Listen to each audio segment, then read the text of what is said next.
Dude, if we ever host like some sort of event, I'm gonna hire a jazz band to play that intro for Dude, us for before we real, go on stage. real. That Go. that should be hot, man. We're going to have a live event, man. You and I were just talking today about trying to hook up in Nashville so we can do some We're live doing some content. stuff. We're doing stuff and things. Yeah.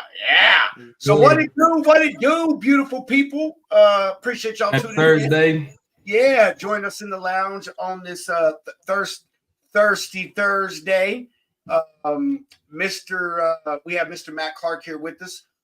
He is going to tell us all about real-time GPS tracking.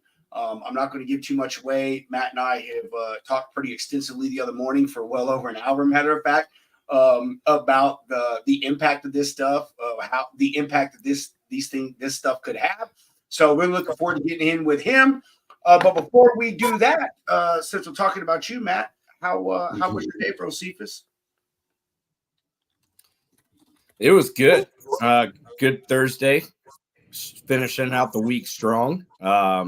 Beautiful weather here in Indiana. I think we got up to 60 or near almost 60 for mid-December, early December. I'll take it.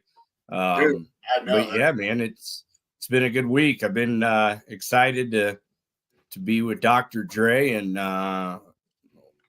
Robert over there. So appreciate you guys having me. Excited to talk about GPS, and again, there's a lot to it. So that's why they have conferences for multiple days. But I'm going to try to cover as much as possible within the time we have.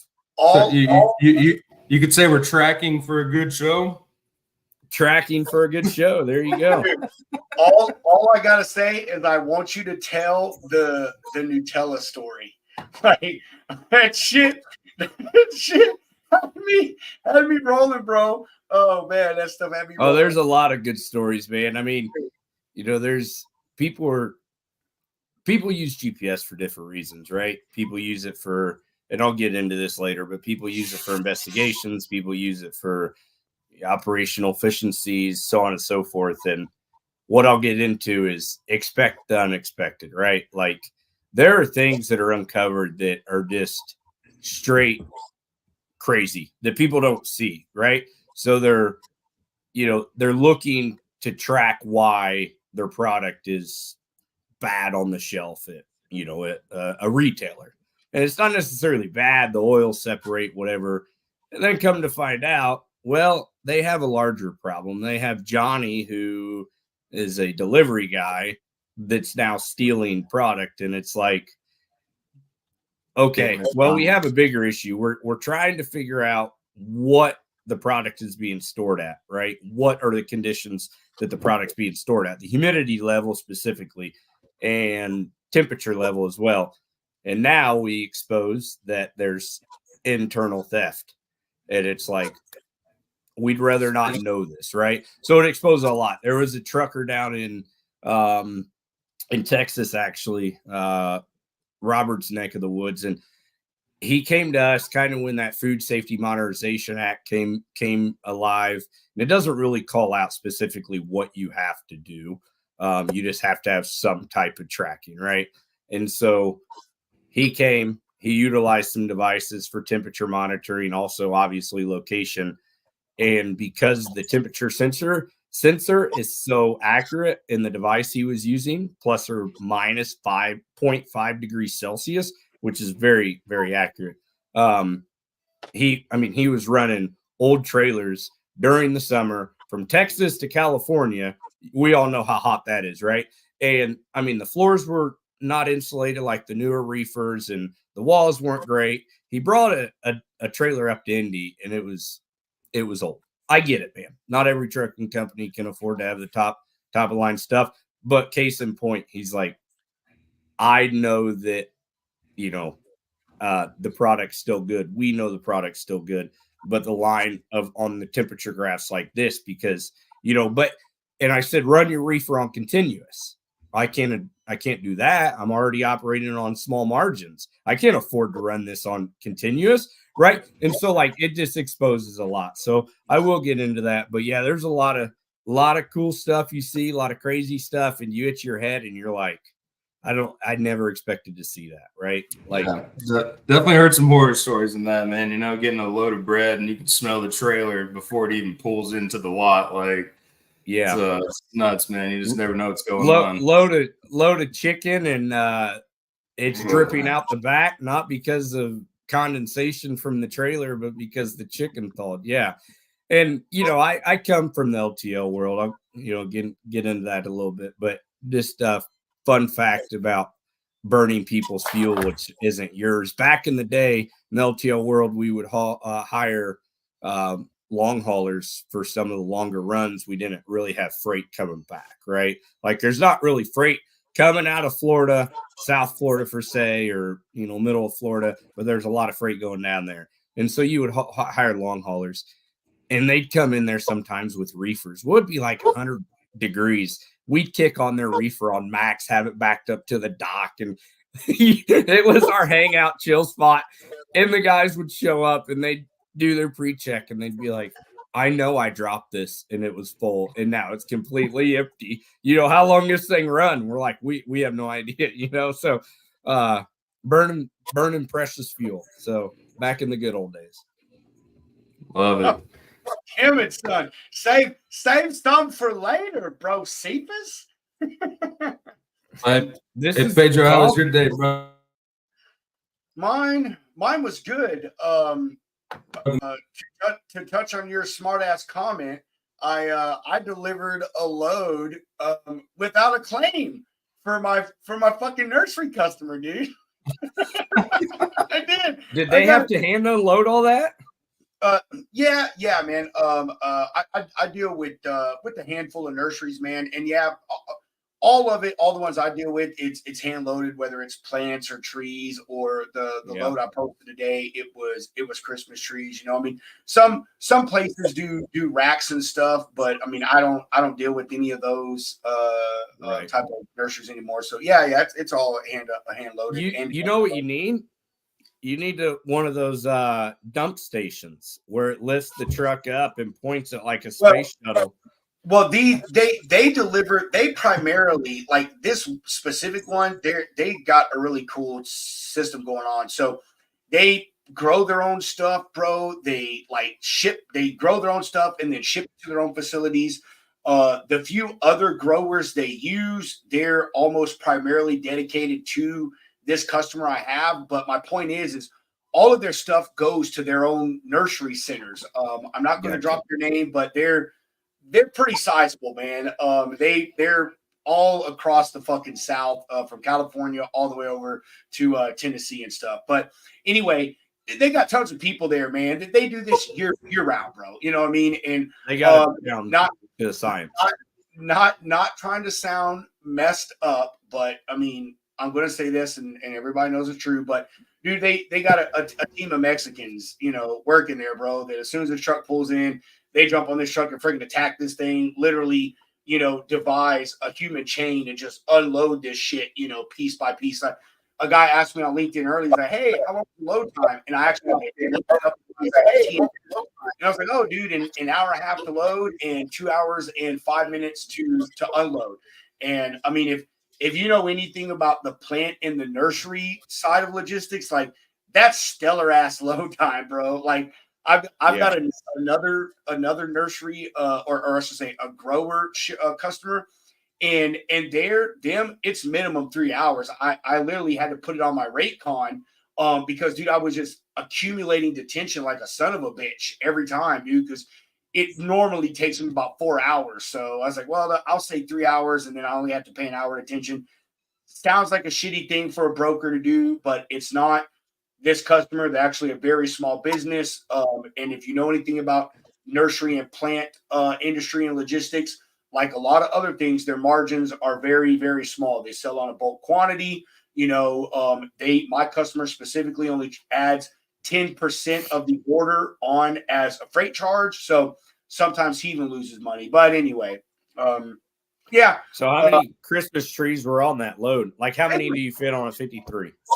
Dude, honestly, I'm not sure. I used to know because I used to deal with Christmas trees a lot when I first became a broker. but I got out of it because, as I've said on the show before, I don't deal with customers that deal with any other brokers. I ain't got time for that shit. Like if I know that you're sending out mass emails to 20, 50 other people, I just stop. I don't answer you. I don't deal with you. It's not worth my time. You know what I mean? So Right. I stopped doing Christmas trees because of that reason. So I don't know how many fits on there. But this was only a half load. So I mean, the picture I posted on LinkedIn, the guy took a wide shot. So I'm pretty sure if someone would have taken the time, they could fucking count them. If Yeah. I had to bet, I would probably say, I don't know, 100 or so on a half a trailer, I would think. You know, they stack them like halfway high up the walls, you know what I Right. mean? And they bundle them, dude. So you got to think, you know, the trees are only, you know, this big around being bundled up and tied up with twine and Yeah. stuff. Yeah. But So it's kind of like the pallet industry where it's what you don't have any faithful customers in the pallet industry. Like they figure they're out and they're like they call every pallet company in the city, right? Same with Christmas trees. I'm sure they need Christmas trees shipped. They're calling the cheapest guy, whether he shows up with a semi or an S10. yeah, no, for sure, bro, for sure. You're fucking right on that, dude. So, but these people are pretty cool, man. I went to a plant convention in August. Got referred to them by another customer I have. Just really good folks. I say good guy. I only deal with one dude, but dude, really good people, man. So, but anyway, Cool. day was good. You know, I mean, just chilled, moved a little bit of freight, called some prospects, changed some sequences that I have in outreach. Which, if you don't know what outreach is, then that's a conversation for later. But yeah, just pretty chill shit, man. What about you, Hunter? How was your day, bro? Cephas? It was good. You know, hit some of these beautiful slopes we have here in Nashville, Tennessee behind me. But other than that, man, doing some work on the lounge. Robbie and I had some good conversations today, moving things forward. Yeah. But yeah, excited to give this news announcement here in just a little bit. All in all day. I know. Hey, actually, we got two news announcements. We got the one we're talking about, and then the one that we are piloting tomorrow. So, two announcements coming up right here when we get to our little news segment here in, I don't know, probably about 30 or 60 seconds. So actually, it's going to be kind of a real news segment. We have three news stories. Oh, look at us. It's fucking big time in it over Moving on up. I know, moving on up like George and Wheezy, baby. That's what I'm saying. All right. So, with all of that said, we're going to go ahead and move into our news segment. Hunter and I each will make an announcement, and then I'll actually get into our news article, and which I think is actually pretty interesting today. Touches on a couple of different things, specifically dealing with the border down here. So here we are.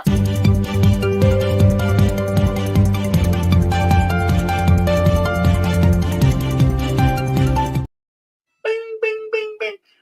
I just want to say, nobody else does that. Like, nobody else has these player ass videos like we do. And if any of these other shows start doing it, like, y'all know they stole that shit from the Logistics Lounge. Hunter and I done already caught some other podcasts stealing some of our stuff, and nobody notices just because they're. It's all right. It's all right. If you ain't got no haters, you ain't balling, you know? That's what I'm saying. Haters going to hate. Haters. It's the Nashville side of Hunter coming out, that producer's side. That's it right there. All right, Hunter, you want to go ahead and make your announcement, brother. Yep. So, ladies and gentlemen, in the coming weeks, we are launching the Logistics Lounge merch store. We got a few ideas here. If y'all are tuning in or tuning in later, would love some feedback. But the luxury lounge, live, laugh, logistics. You know, it's going to be mint. So we're working on some hats here. Only Freight is our brainchild coming up here. All of these hats are embroidered. Let's see. We're going to be launching some beanies, all different colors, sizes, yada yada. T-shirts. T-shirt lines coming out hot. Rob's recommendation, getting into some Champion. If you guys have any brands that you would like to purchase from us or see us put in the store, let us know. Let us know. We're here for y'all. So pretty basic lines here. Just Logistics Lounge all day long. I mean, look how swag this is. Comfort colors. Boom. Like it is. That's clean. Yeah. That looks good. Yeah. And we got the logo here. This is embroidered, y'all. This ain't cheap. We ain't selling anything cheap. You know, it's like cheap freight. We don't want it. We're giving you the good stuff. That's what I'm saying, yo. That's what I'm saying. Ain't no cheap freight in here. That's what I mean. We got large sizes. We're going double, extra small, all the way up to 4X. So if you're a tiny little person or a big boy, we got you. Here for you. We got it for the ladies. Got it for the guys. Look at that. Having so much fun. Just kicking it around, different colors. I like the white, though. I like the white. Kind of reminds me of the Miami Heat throwbacks. That is. That's on point, yo. So kind of jumping through, I have every single picture.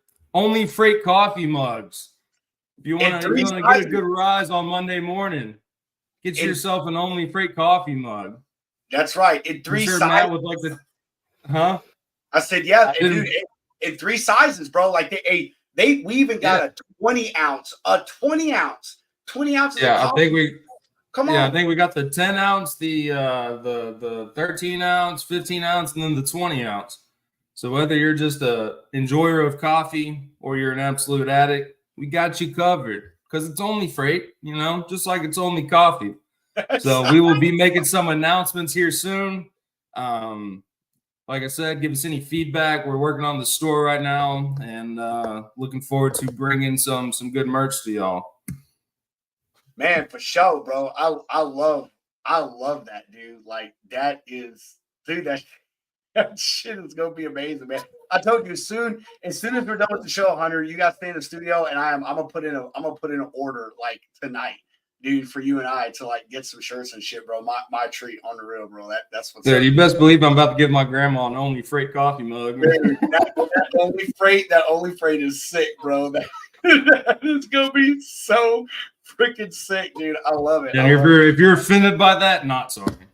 I know that's right. Not sorry. Sorry, not sorry, man. So yeah. Hey, y'all saw, bro. Dropping some merch. You know, we're all about progression and evolution here in the lounge. I've been with us long enough. Over, I think first show was August. Y'all seen we've evolved over time. You know, implementing a lot of different things. Making some changes and trying to bring better content and more value to you guys and more value to ourselves. You know, we think this merch is part of the next step. So with that said, talking about evolution and changes, I want to say starting tomorrow, but tomorrow we will be doing a test show to move our times up to see if we can grab a little bit more spark from our audience on the LinkedIn side. We do really good with the Facebook side, which is where a lot of our carriers and some of our brokers are with the groups that we have and that we're in control of, and that's amazing. We appreciate all of you, but we're also big on LinkedIn. Personally, Hunter and I, between the two of us, have got, I don't know, probably close to 10,000 followers and connections and stuff like that. So we want to try to hit a little more of them, get some more of like our shippers in here. People like Matt Clark, you know, LinkedIn is really a 7 to 5, 7 to 6 type deal. People are just on it during the business days. So all of that jargon said, tomorrow we're going to go live at 4 p.m. Central Time. We've got a good show lined up for tomorrow. I think we're actually going to have a friend of mine that I've done business with. He's a dispatcher, a real dispatcher, does stuff properly, abides by the laws, the rules, and regulations, even teaches classes on how to do the dispatching game properly. His name is Sam May. He's got an amazing following on Facebook, so we'll have him on tomorrow to start our 4 p.m. rollout. Next week, Wednesday and Thursday, we will do our later shows as normally scheduled because we already have guests lined up. But next Friday, just like tomorrow, Friday, we're going to go on at 4 p.m. as well. And we think that'll be great because it'll help all of you who are sitting there at your desk at 4 p.m. and are like, man, I don't want to make no more fucking phone calls. I don't want to send no more emails. You know what? I'm just going to tune in and listen to these two crazy psycho logistics experts, Dr. Dre and Pedro Potato, talk about, logistics mess and in my day. So we hope that everybody enjoys that. We hope it does well. And y'all keep tuning in, keep following. Hunter and I have been talking about some stuff, got some amazing ideas that we're going to roll out. We have a new segment that is going to air aside from our normal scheduled shows, which is Wednesday, Thursday, Friday. We're going to be dropping some, like I said, an additional segment I think is really cool. Hunter and I have been talking about that, and just some changes going on to provide better content and interaction and engagement for you, our audience, which we love and adore. So with all of that said, we'll make a reminder, merch store dropping soon. We're going to do a pre-order, Hunter and I, to see how the quality is. We're going to wear it on the show, show y'all what it looks like so you can see it live. And then we'll put up our store on all of our channels, our Facebook page, our LinkedIn page. Hunter, I don't know if you can do that to YouTube. YouTube is your thing. So if so, then you let me know. And we'll also share links on Hunter and mine's personal pages for that merch. Really cool looking stuff. Hunter and I have been working on it for a while. I'm excited about it. He's excited about it. So amazing stuff.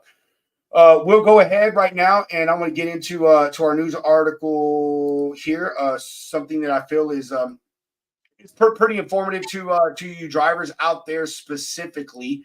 And bam, let me get it up. All right. As one of the greatest Texans, Matthew McConaughey, says.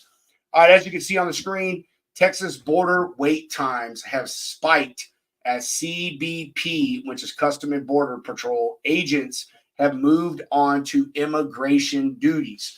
All right, so also as you can see, this comes from Freight Waves, and what this article is basically talking about is how wait times for commercial vehicles have spiked up due to some closures at some of the border crossings. So wait times for cross-border freight coming into Eagle Pass and Del Rio, they have increased over the past week with the closure due to CBP agents moving over to immigration duties because of the surge in migrant crossings recently, which if you follow the news or basically any social media, you've seen that's been a real issue down here in Texas this past year. The closure is of bridge number 1, which was designated for passenger traffic, and now all of the traffic is going across bridge 2, which is also known as the famous Camino Real, which was just for commercial traffic. Here's a little quick history tidbit because I love history. The Camino Real is a centuries-old trade route that spans 2,500 miles between Mexico City and northwest Louisiana. So, if you're interested in history, go look up the Camino Real. There's also one that spans over on the California side as well. Anyway, in conjunction with the disruption from the migrants, Texas DPS, or the Department of Public Safety, has begun inspections for all cargo trucks coming across from Mexico. Germero Barreras, the general manager of the Eagle Pass International Bridge, said that due to this, the daily freight volume is down, or the daily freight volume crossing is down 50% due to that reassignment of the CBP and Texas DPS agents. The Camino Real on average processes around 850 trucks a day, and wait times are now over 2 hours compared to the usual of 34 minutes. And like I said, that is at the Camino Real or Eagle Pass crossing. The times in Del Rio are a little better. They have jumped to 50 minutes now due to mainly the inspections, and that is up from 20 minutes. So Eagle Pass, you're looking at several hours. If you're crossing over Del Rio, you're looking at a shorter wait time. These new inspections, which started November 28th, are actually the 5th time since spring of 2022 that Texas has implemented inspections in addition to the ones that Mexico, the CBP, and the federal DOT already do. Officials with the Texas DPS, which is again the Department of Public Safety, has said the startup of the inspections is aimed at disrupting cartel activity since there has been an uptick in trafficking of narcotics. Again, if you follow news, fentanyl, heroin, methamphetamine is now the product of choice for the cartel coming over the border. They moved up from marijuana, cocaine to dealing with that stuff. So, that's that. Finally, I want to say that the CBP has also announced a temporary operation cease in Lukeville, Arizona. And same thing there. It is to deal with the increased migrant activity that is coming over the border down there. And so they had to shut that down and move their agents from dealing with bringing traffic over to handling immigration and migrant crossing. So there you go. If you're going down to Texas, you're going down to the border. I remember when I was a driver and I used to go down to the valley, as we call it here in Texas, which is Brownsville, Del Rio, Eagle Pass, Laredo, all that stuff. When I delivered there, I always knew I was picking right back up there. Pretty much, I would say at least 99% of the freight that you pick up anywhere along the border, whether it be Texas, New Mexico, Arizona, California, it all comes across. So all of those drivers and all that freight is subject to all these inspections, all these wait times, all this traffic. And so, you drivers going down there, just be expecting to be sitting at these cross-dock facilities, which is primarily where you pick up from down there because the trucks come over the border. They come to the cross-dock facility, they offload, unload to you. So just be expecting to have some longer than usual wait times to get your freight and maybe even some additional inspections for you guys. All you drivers know that pretty much every border state, they have inspections at the border, but they also have a border checkpoint, usually 45, 50, 60 miles north of the border where you do additional checks and screenings for cargo and stuff. So I've actually also read that the checkpoint along I-35 here in Texas, that has had, backups for miles and miles and miles, and drivers have waited close to an hour to get to that. So, just be aware of that. Be vigilant. Make sure you have all your documents together and everything to, try to expedite the process once you do get up to those checkpoints. Get you moving and get that freight on the road, and make sure that doesn't affect your hours of service. So, hope that provides some usefulness to some of you drivers out there. Now we get on to the big show. The big show, Matt Clark. That is what we're doing. And Matt, you're going to have to tell me. I know that logo on your hat, but after I do this logo on your, I will. Actually, I lied. We have to do a sponsor break first. I forgot about this shit last night, Hunter, and you let me forget. And tonight we absolutely cannot forget. And I didn't let you forget right now. Yeah, I fucking know. Yeah.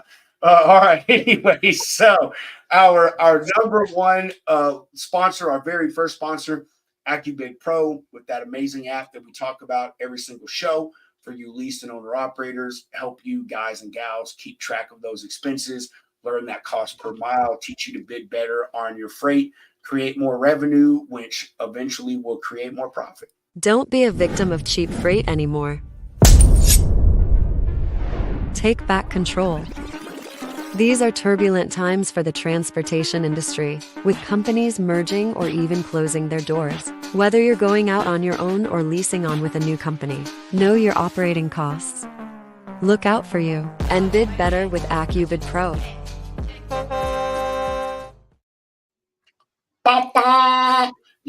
Jimmy Durden, if you're watching, I swear your video will be done soon. I'm telling Jimmy, I've been on him for like a week about it, bro. Like he was trying to do it today, and he said, "You know what? Forget this guy, Jimmy. I don't care about him. I'm gonna go take a nap." You can't rush perfection, all right? You can't rush perfection. We'll give you like a free week or something, free hat. Listen to this, man. All right. Our new sponsor here. Actually, let me change our screen so we see it. Our new sponsor here, Shoreline Capital. One of the hardest things for new businesses, especially in the logistics arena, is working capital.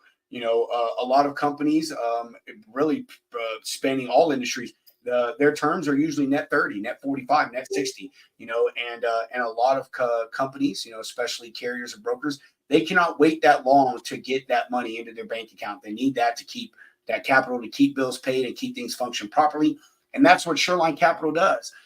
They allow you to factor your invoices with them for a very, very, very small fee.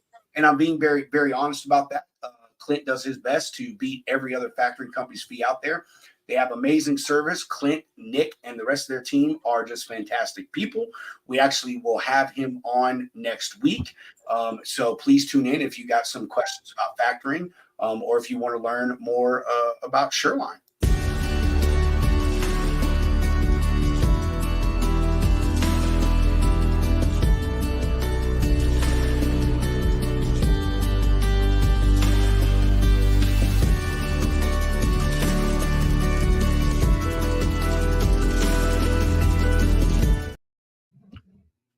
Yay!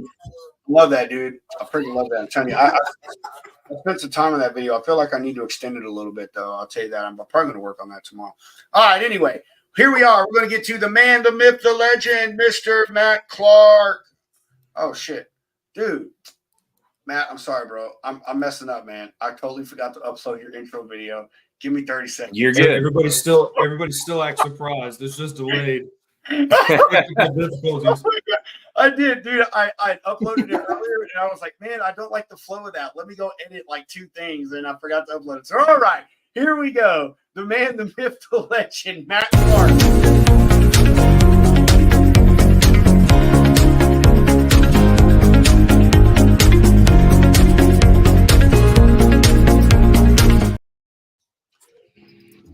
That's good stuff. That's beautiful. That is great. Yeah, you have a future in marketing if you ever get out of the freight business. I don't think so, man. But hey, that's one of the things that we try to do different here in the lounge, man. Is just really good visual content. So absolutely, take it away, man. Tell us a little bit about your. Actually, Matt is the very first guest. Matt, I love you for this. Matt actually has a PowerPoint presentation for us to keep ourselves on schedule, and I absolutely love it. So kicking back on this, yeah, yeah. I did it. I did it because I'll go off on runs. Like I know, we'll end up talking about like something that doesn't even relate to logistics if I don't keep on cue and into what I want to talk about. So no, I'm man, excited it's the lounge. If we go off track, that is par for the course. There you go. Well, there's a lot to talk about. And I won't really be able to cover everything today. There's so much. And I have essentially 8 years in real-time GPS tracking. And when I say real-time GPS tracking, I don't want to get it confused for ELDs and stuff to that nature. That's totally different. I'm talking you're tracking the cargo, you're not tracking the driver, right? So I'll get into that. But Rob, if you want to fire up that slideshow, make it so. Yeah, there we go. Cool. So appreciate the guys over here at the Logistics Lounge putting this beautiful piece of artwork together. Again, just a little bit about me, Matt Clark. Background started in LTL. I've worked inbound, outbound, hub, city planning. There's a difference between city and city planning. One, you're running the city. The other, you're planning for delivery of the city. And they both have challenges in themselves. So my background, obviously, I understand the LTL world. I understand you're always behind, even if you're ahead, right? In the logistics industry, it's fun. 2016, February of 16, I moved out of the LTL world and went to work for a technology company, global GPS provider, as the manager of client services. Fast forward to 2021, I'm a product owner for a organization. Primarily, I work on many different projects, but primarily GPS and other logistic tools. And so again, it's what I love. Like I love a good challenge, right? So any project that may come across my desk, I'm not gonna say no to. I love a good challenge, but my baby, what I love talking about and why I'm here is GPS tracking. And then most importantly, husband for 10 years and a father of 4 amazing kids. And I'll forget that we just You had a gotta, complete meltdown. you gotta drop the joke about the 4 kids that you told me earlier. You got to, Matt. You got to. I don't remember. Dude, all right. So I'm just gonna say this. Matt, when he said it, was so much funnier. But we were talking about him having 4 kids. And Matt, what are 3 of those kids? Oh, triplets. Yeah. 2 times and 4 kids, right? Yeah. 2 times and 4 kids. So yeah, I'll go ahead. So about me continues. So there's the bunch, right? This was actually at our church last Saturday. We went to Jesus's birthday party. And when you take 4-year-olds, preschool age kids to Jesus's birthday party at the church, a lot of great questions are asked. Why didn't we bring Jesus a birthday present? When does Jesus come? Right? Like it was honestly like hilarious. It was great. Supposed to blow up the candles. Yeah, so many great jokes. But there's so I have a 6-year-old and then the 4-year-old triplets, and then obviously my wife, and I'm the Carhartt model. Beautiful, beautiful family. By the way, Matt, Thanks, beautiful bunch, man. Yeah, I appreciate it. So let's dive in. As I said, a couple topics today. Really, why are companies utilizing GPS devices? Right? Again, real-time GPS devices. How are companies utilizing GPS devices? Oftentimes, you're like, I'll hear, "Oh, that's great," but how does it fit into my operation? Right? Like, I don't have the time, I don't have the staff, I don't have anybody do the track and trace. People don't really understand what a true real-time GPS system looks like. What types of industries? Obviously, we're talking logistics, transportation logistics, but what type of industries within that logistics globe are utilizing these devices, and why? What type of devices are there, right? Because there's tons of different devices. People don't really understand that don't know, right? They say they see a commercial, they see an ad, they see something on LinkedIn, and they think that's what they need. Is it really what they need? How do I vet vendors, right? If I'm looking to implement a GPS program, or I have one and it's just not working, like how do I find a new one? What's that look like, right? And how do I implement this into my company? I find a provider, they're going to work, we sign a contract. How do I implement that? Some of this I'll probably run through pretty quickly. Others I'll camp out on a little bit longer. All right, first one. Why are companies using real-time GPS devices? Complete supply chain visibility, right? I go back to the comment a little bit ago. It's different than ELDs. It's different than tracking the truck. I'm tracking my cargo. Skip ahead, security, cargo theft, and high value, high risk freight. What if that, to Robert's point, that trailer comes into a border crossing dock, is offloaded, and now it's loaded to another trailer? If I'm tracking that truck and trailer, I no longer have visibility of the freight, right? So again, complete supply chain visibility. I'm tracking my cargo. I'm not tracking the asset or the driver that's carrying that cargo. Operational efficiency. And what I mean by that is there's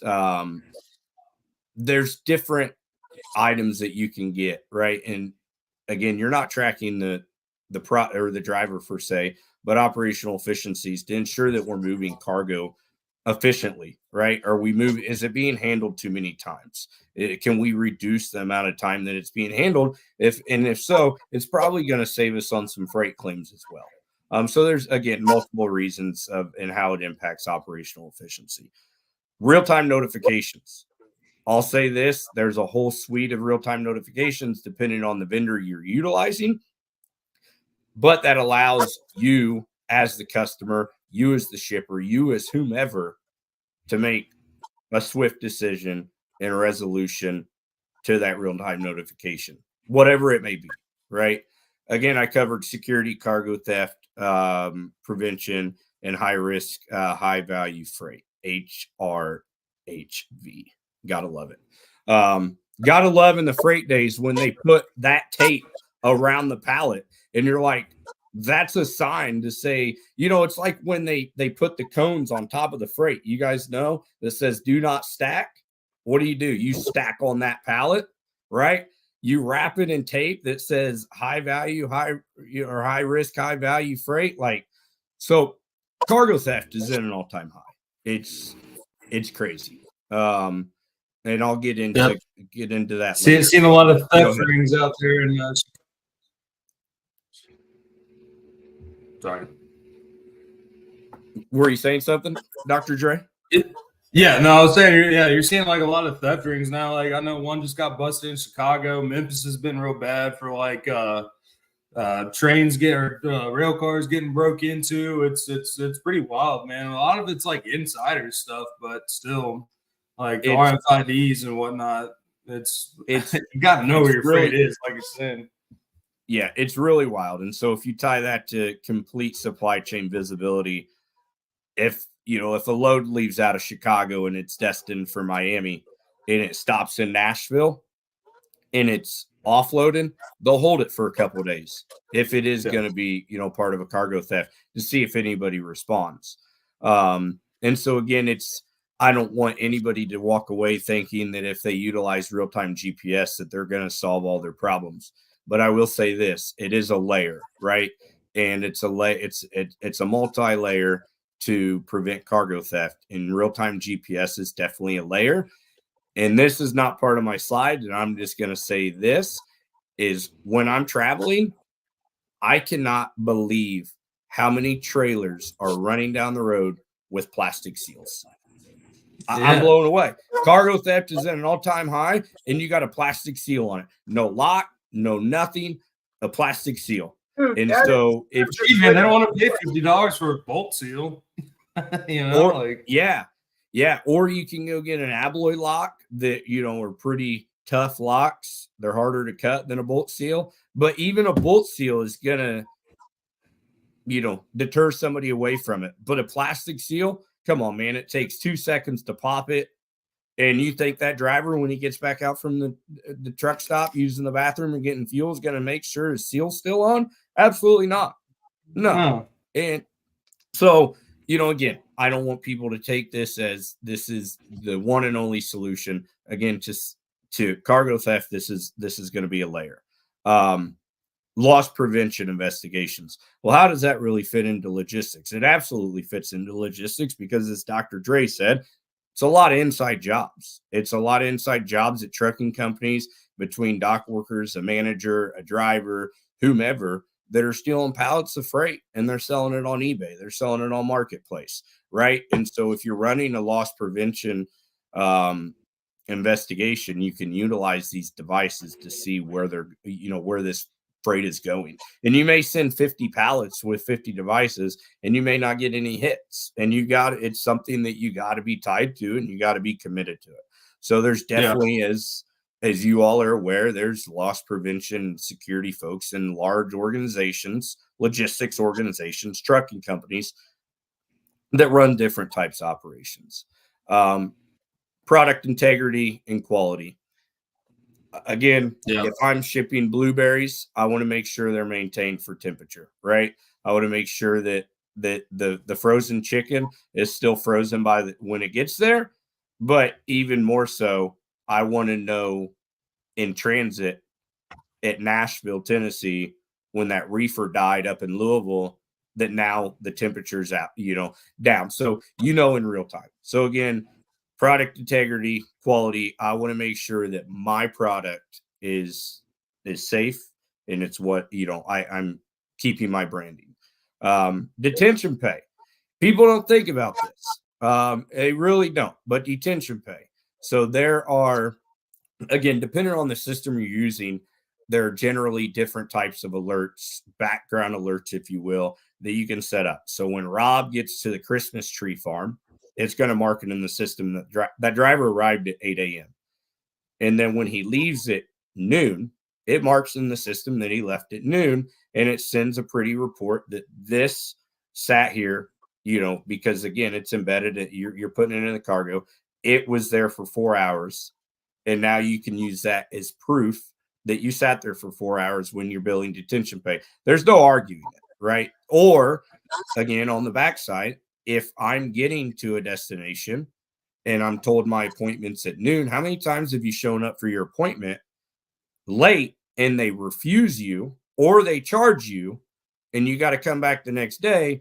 But how many times have you shown up on time and they make you sit there for 4 hours, but there's no penalty for them, right? So organizations can use this to benefit them, to understand, again, back to operational efficiency. If we're not running lean, we're going to be out of business soon. Fuel prices are high. The cost of maintenance is high. Everything's astronomically high. You, as a trucking company, you have to run lean. Your margins are very small.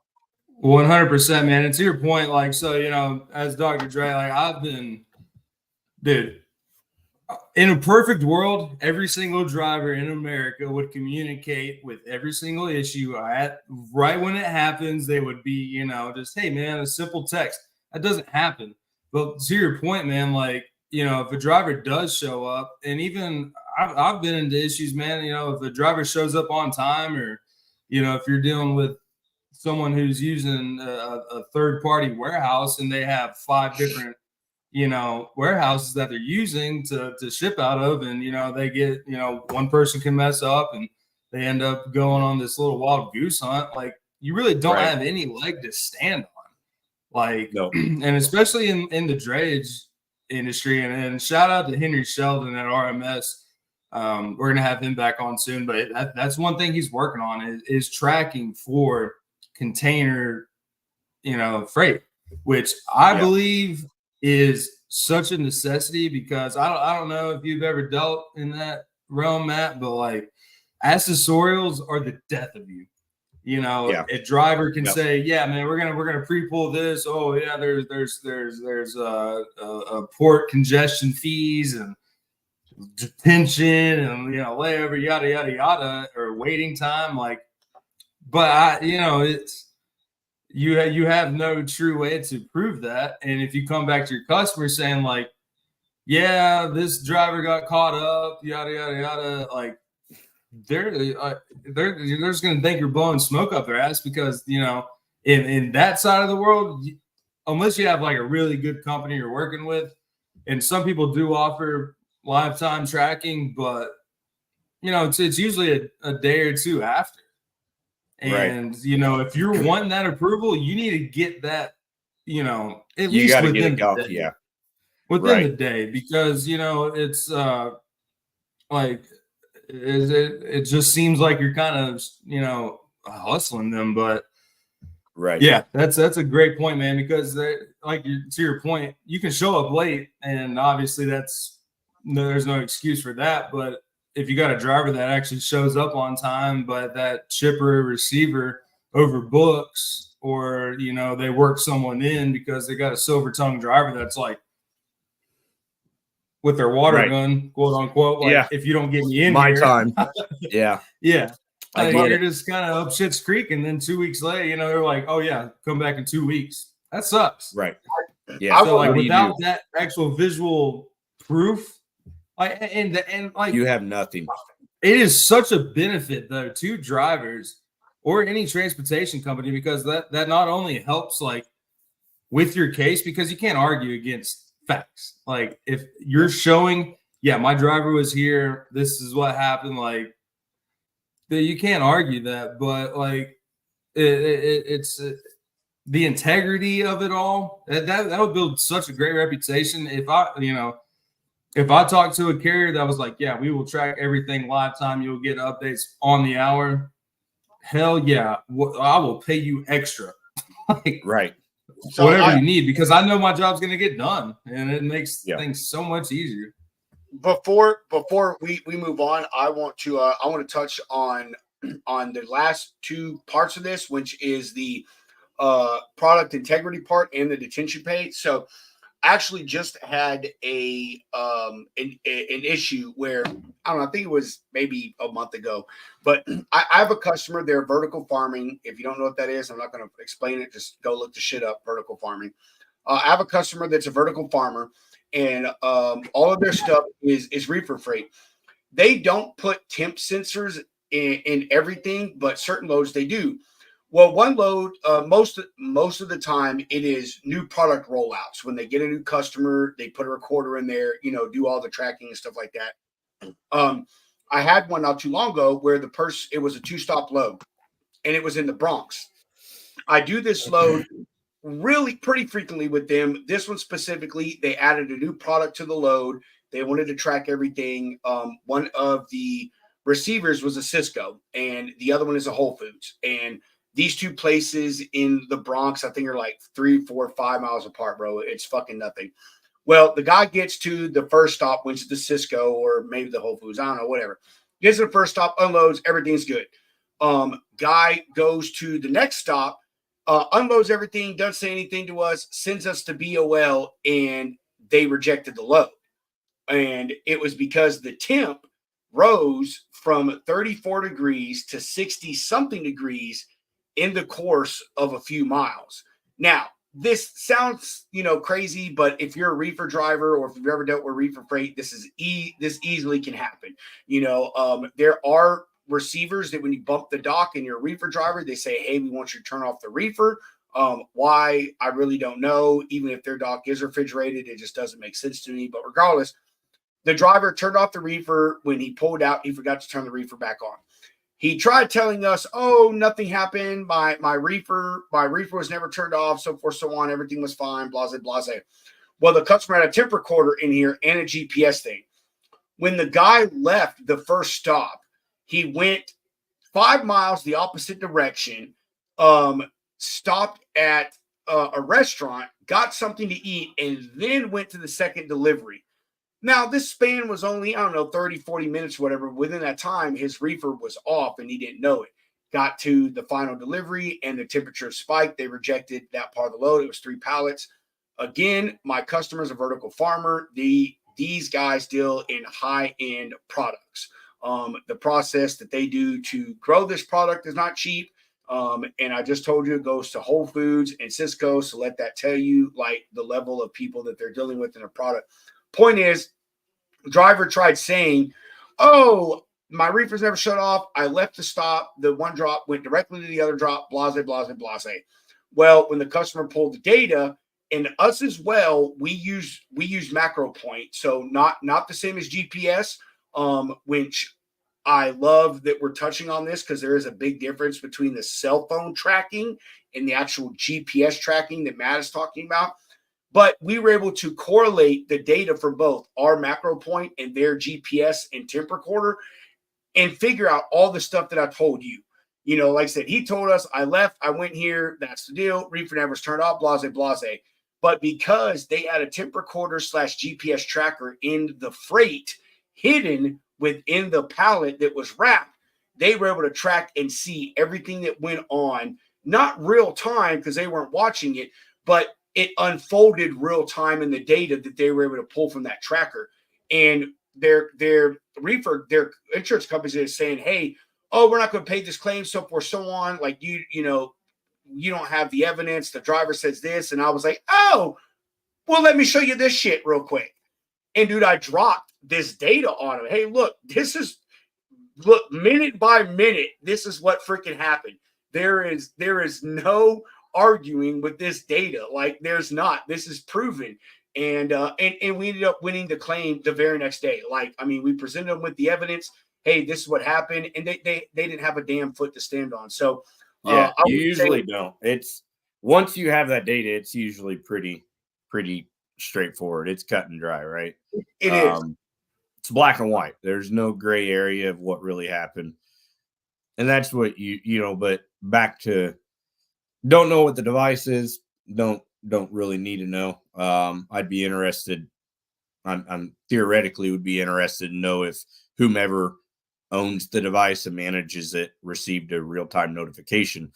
Because if it went out, if they had a temperature range set up and it goes outside that temperature range, they should have known that the temperature was rising. And they could have said, hey, yo, what's going on with this? Like, we need to get a grasp on this. Like, temperature's out, right? Like, I mean, and so, but to your point, it's huge because you don't know, right? And I think the other side to that is like it doesn't even have to be food. I mean, how many times have you seen freight that's really tall? It may be an you know a massive server, right? Or massive something really tall, top heavy, and they put those tip and tails on it. And so if it falls over, the sand moves. Well, that's great, but I know when it gets to my dock that it fell over because the sands moved. I'd rather have a device on it that tells me if it went from being vertical to horizontal.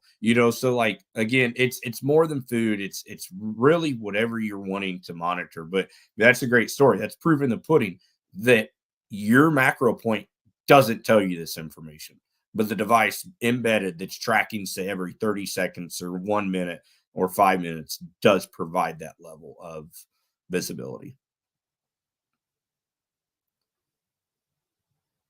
Last point, and then I'll jump to the next slide unless we have other items. But planning, live ETAs. There are real-time GPS tracking systems out there today that provide live ETAs. Okay. That seems like, how do you do that? That doesn't make sense. It works. It really works. And so if I'm Robert, if I'm your customer that's waiting on this load of Christmas trees, I am shared this link that I can track. Let's just call it a live link, a public link, whatever. I'm shared this link, and all I can do is it's real-time tracking. I can't edit. I have read-only permission.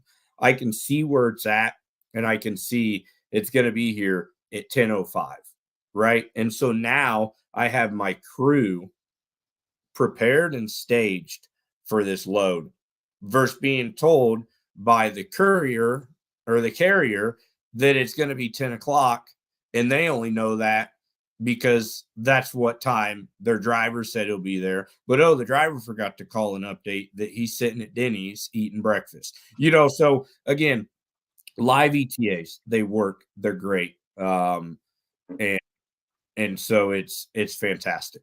Again, operational efficiency. Dude, I so agree with that, man. I'm right on track with you, dude.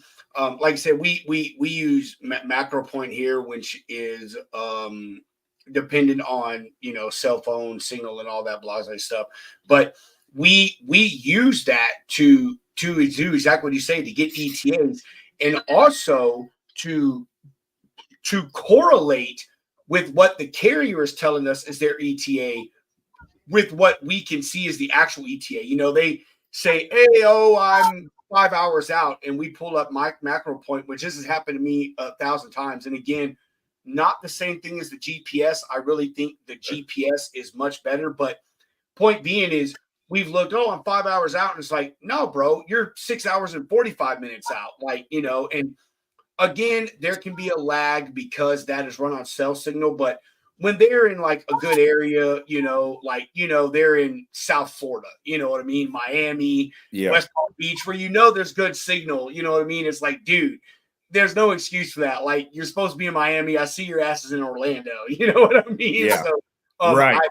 I think that is a real important thing, especially for guys like me, man, who when I talk to my customers and preach, man, hey, look, I track your shit 24 hours a day, 365, like, you call me anytime, I'm going to tell you exactly where this truck is. That's a big thing, man, because there are brokers out there that say that, but they don't have access to that. They don't use a GPS tracker. They don't use any type of cell phone based tracker or any stuff like that. And that those things are important, man. Not only, and actually, Matt, I'll go back to my Christmas tree thing, man. I had a claim just last week about a tree load where it took them 7 days to make a 4-day trip, and half the damn load died because they were trees. You know, so stuff like this allows me to see, hey, these people are not on point with the ETA that they're giving me. You know, I need to get with my customer. I need to get with this carrier. We need to, in the sense of the trees, I need you guys to stop at a truck stop, run through the fuel island, get that damn water hose that I know they've got connected there, and spray some water on these trees or something. Go buy a water hose. I'll send you $20. Go put some water on these things, or the produce stuff. You know, hey, go check your reefer, man. Something is not right here. You know, so I love that you talk about the ETA thing, because I think that really is a very, very important point when it comes to tracking. And one of the reasons for tracking is not only the detention, product integrity, and so forth, but is also those live ETAs to your shipper and your receiver. Right. Absolutely. Yeah. And it's beauty if the system does it for you. Sure, it's good to know they're in Chicago and you're in Indiana and that's 3 hours. But when the system does it for you and it shows you no different than your Waze on your phone or Google Maps, like it shows you the actual ETA based on their location, traffic, and all that. Like there's systems out there that do that, and it's amazing. So I'm gonna jump ahead.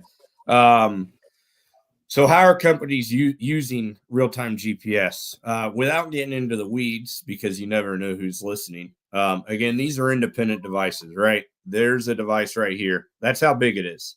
I mean, here's my phone and here's the device. Like, dude, that's small. Crazy. That's nuts. Yeah. So you can input that into the cargo, right? It's embedded into the cargo some way. Again, not getting into the specifics. It can be for LTL. Am I tracking a pallet? It can be for full truckload. Am I tracking a full truckload? It can even be for flatbed, right? You put it in a waterproof case, whatever. Maybe there's a large piece of machinery. I think this was up in Wisconsin that was being trucked, oversized load, to a rail yard and then being taken on a rail out west somewhere. It was this giant. When I was sent the pictures, I'm like, they told me it was a generator. And I'm like, that's not a generator. That's a building itself. It was massive. And they had the device positioned in a way that they could tell if it went from vertical to horizontal. And I'm like, if that thing fell, you would feel it across the entire US. It's that big.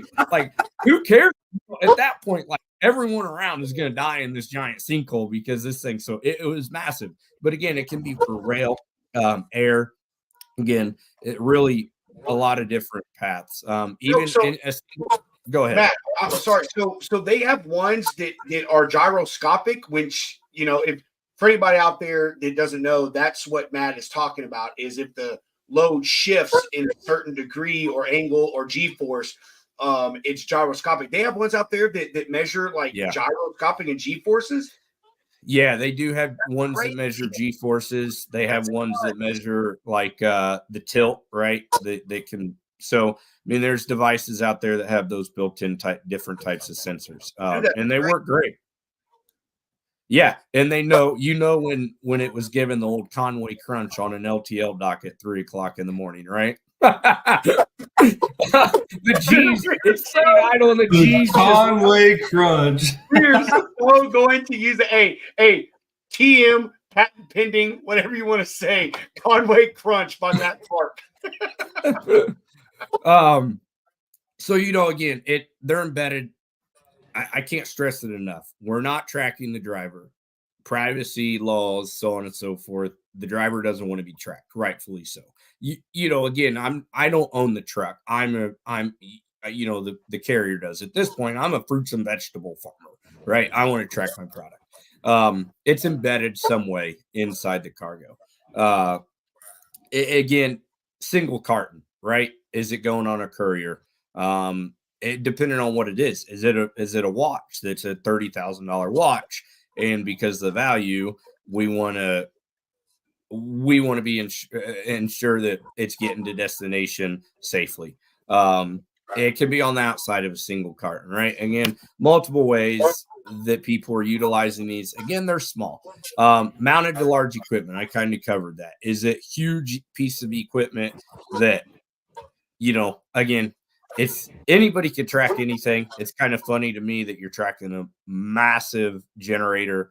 But hey, whatever you want to track it, you want to track it. So they're The hot commodity on the black market. Right. Yeah. I mean, that's going to be a piece that shows up to the port and they're like, we're sending this, overseas. And they're like, well, wait a minute. Where'd you get this? That was a Christmas Yeah. Where'd present. you get this? Yeah. And so they're utilizing it in different ways. Can't stress enough to track the cargo.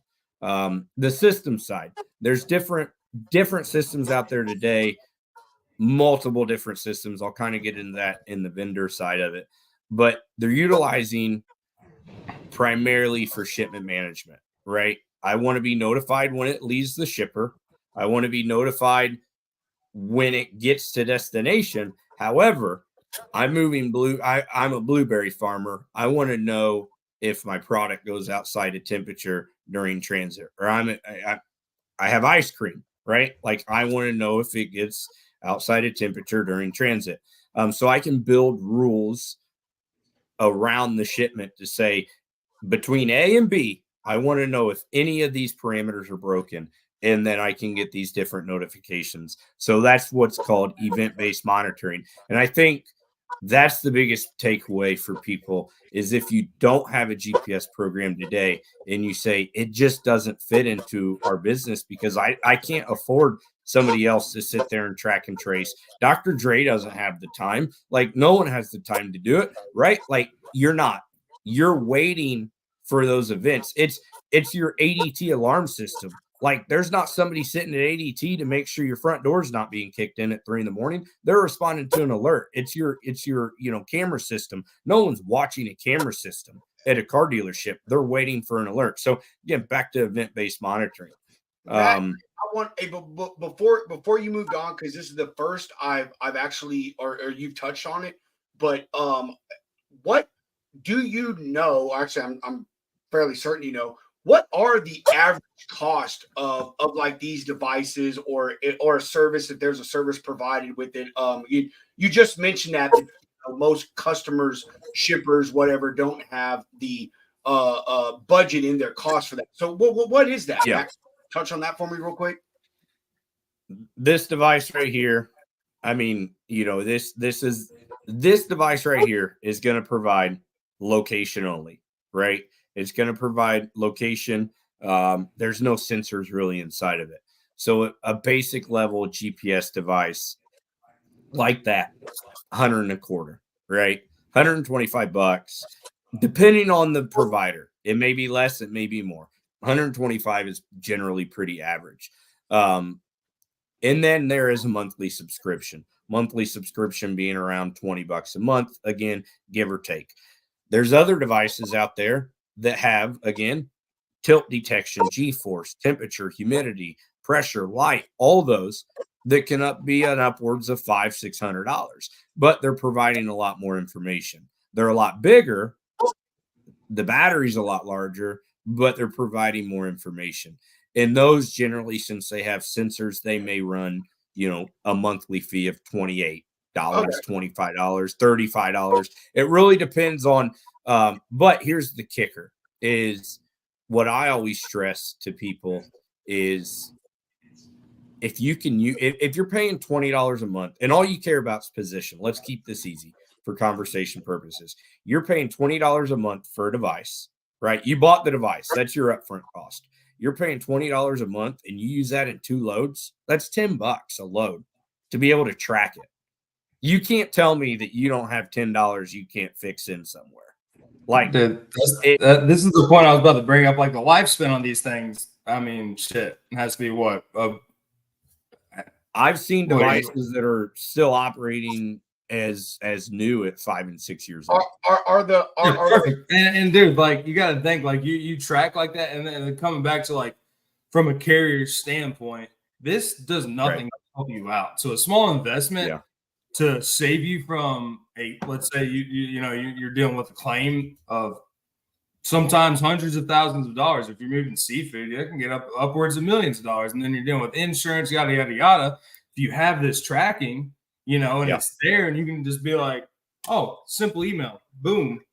And the thing is insurance companies, if it's over a specific value, they will require you to use these. or they will also, even if it's not over specific, even if they don't have that clause, they will give you a reduction in your premiums for utilizing real-time GPS devices. So there's great benefits to it. So, but yeah, I mean, really, in the grand scheme of things, it's generally not a lot of money, and it really just depends on how many you need. Volume drives cost, just like in everything in life, right? But it's good to shop around to ensure you're getting the best bang for your buck. What I'm hearing is even though I'm a Samsung guy, I'm hearing that air tags are the way to go at like $20. Yeah, Rob, we talked about that. Like, yeah, even if you're a box truck driver, just throw an air tag in that joint. Like, we did talk about that shit, bro. Oh, that's so funny. God dang. Anyway, keep going, man. I'm sorry. $20. Yeah, $20. I'll get to air tags in a minute. I made a post about that a few weeks ago. So providing external stakeholders visibility. So what do I mean by that? Let's use Robert's Christmas tree farm as an example. I'm the Christmas tree farm. I have these devices. I put it in the load for, again, complete supply chain visibility. I have this going to a location, a retail store in Dallas. I can send that person, that point of contact at the receiver, a link, and they can track it. So now, although I love my customer and Robert loves hauling to this customer, it saves me time for my customer calling me. It saves my customer time for my customer calling me to say, hey, where's this load of Christmas trees? And it saves Robert time, right? It saves the carrier time. It saves everybody time because now no one's on the phone. I'm looking on my phone at the location of the shipment. And again, I can see a view only, read only, location, and everything of where it's been, ETAs, whatever the platform provides of that shipment. And again, it's that one specific shipment that the person that created shared with me. And then again, final, reports and analyzing shipments. Where can we improve? Are we sending freight out of route too many times? Is there a better lane we could throw freight on? So on and so forth. So there's a lot of different reports of usually on these different vendors that provide these SaaS platforms to manage your day-to-day, to say, how many shipments are we doing? How many shipments have we tracked? How many have been on time? How many have been late? So on and so forth. So again, just a health check of your shipments. Yeah. And kind of tying into that, Rob and I were talking about, working with some of these larger scale, Fortune 500 companies. And the one thing that they will kick you to the curb about is KPIs. It's when it picks up. We want tracking on the hour, every hour. I want to know an hour before you deliver, when he gets there, like everything. And that's what they stand by. And then quarterly, you're going to get roasted. KPIs are huge, man. I deal with a salt company. I have to look up their valuation, but based on their size, I would say they're close to $1 billion company. But go on and throw it on the table, Rob. Bro, hey, fuck that. I ain't never giving them up, bro. I absolutely love them. They're fantastic people. But anyway, they are one of those customers, dude. They make me use their transportation management system. I also, like I said, we use MacroPoint, but they rolled out at the beginning of 2023 a tracking system of their own that I have to utilize. So we have to send all the tracking and do all the updates and so forth and so on through their system. And they want everything done that way, man. So, that ties into what you were saying about, some of these Fortune 500 companies. They don't take it serious, but there are ones that do take it serious. And here's the ironic part about this is this company, they're a salt production company. Like, it's not like we're talking about super high value freight, but their customers, they deal with a plethora of customers, man. Some of them, like right now, I'm shipping loads of salt to the north for what drivers call salt shakers. You know, the trucks that throw the salt on the side of the road. I got other companies that like I ship to farm and ranch providers, and they make what they call salt blocks. Ranchers usually they put them out in the farms and stuff. Deer hunting. Yeah, for cattle and other stuff or whatever to lick and all the stuff like that. But point is their stuff isn't even high value, but they have seen the benefit of having this live tracking and you using their system and providing updates, ETAs, all this stuff. They've implemented that and made that one of the KPIs of doing business with them. Like, who gives a shit if they care if you're the cheapest, but being the cheapest is one thing. Are you running with their KPIs and keeping up with the updates? Are you sending the tracking? Is the tracking staying, watched and all these things like that? So, yeah, dude. I mean, a lot of these Fortune 500 companies, they don't see it, they don't realize it, but there are some that are noticing, man, and seeing the value and the benefit to having this stuff, especially with freight theft and fraud and all these other things going on, man. I think that now is honestly the time for companies to really start implementing the GPS stuff. Everybody really depends on this cell phone stuff, Macro Point, Trucker Tools, all this other shit.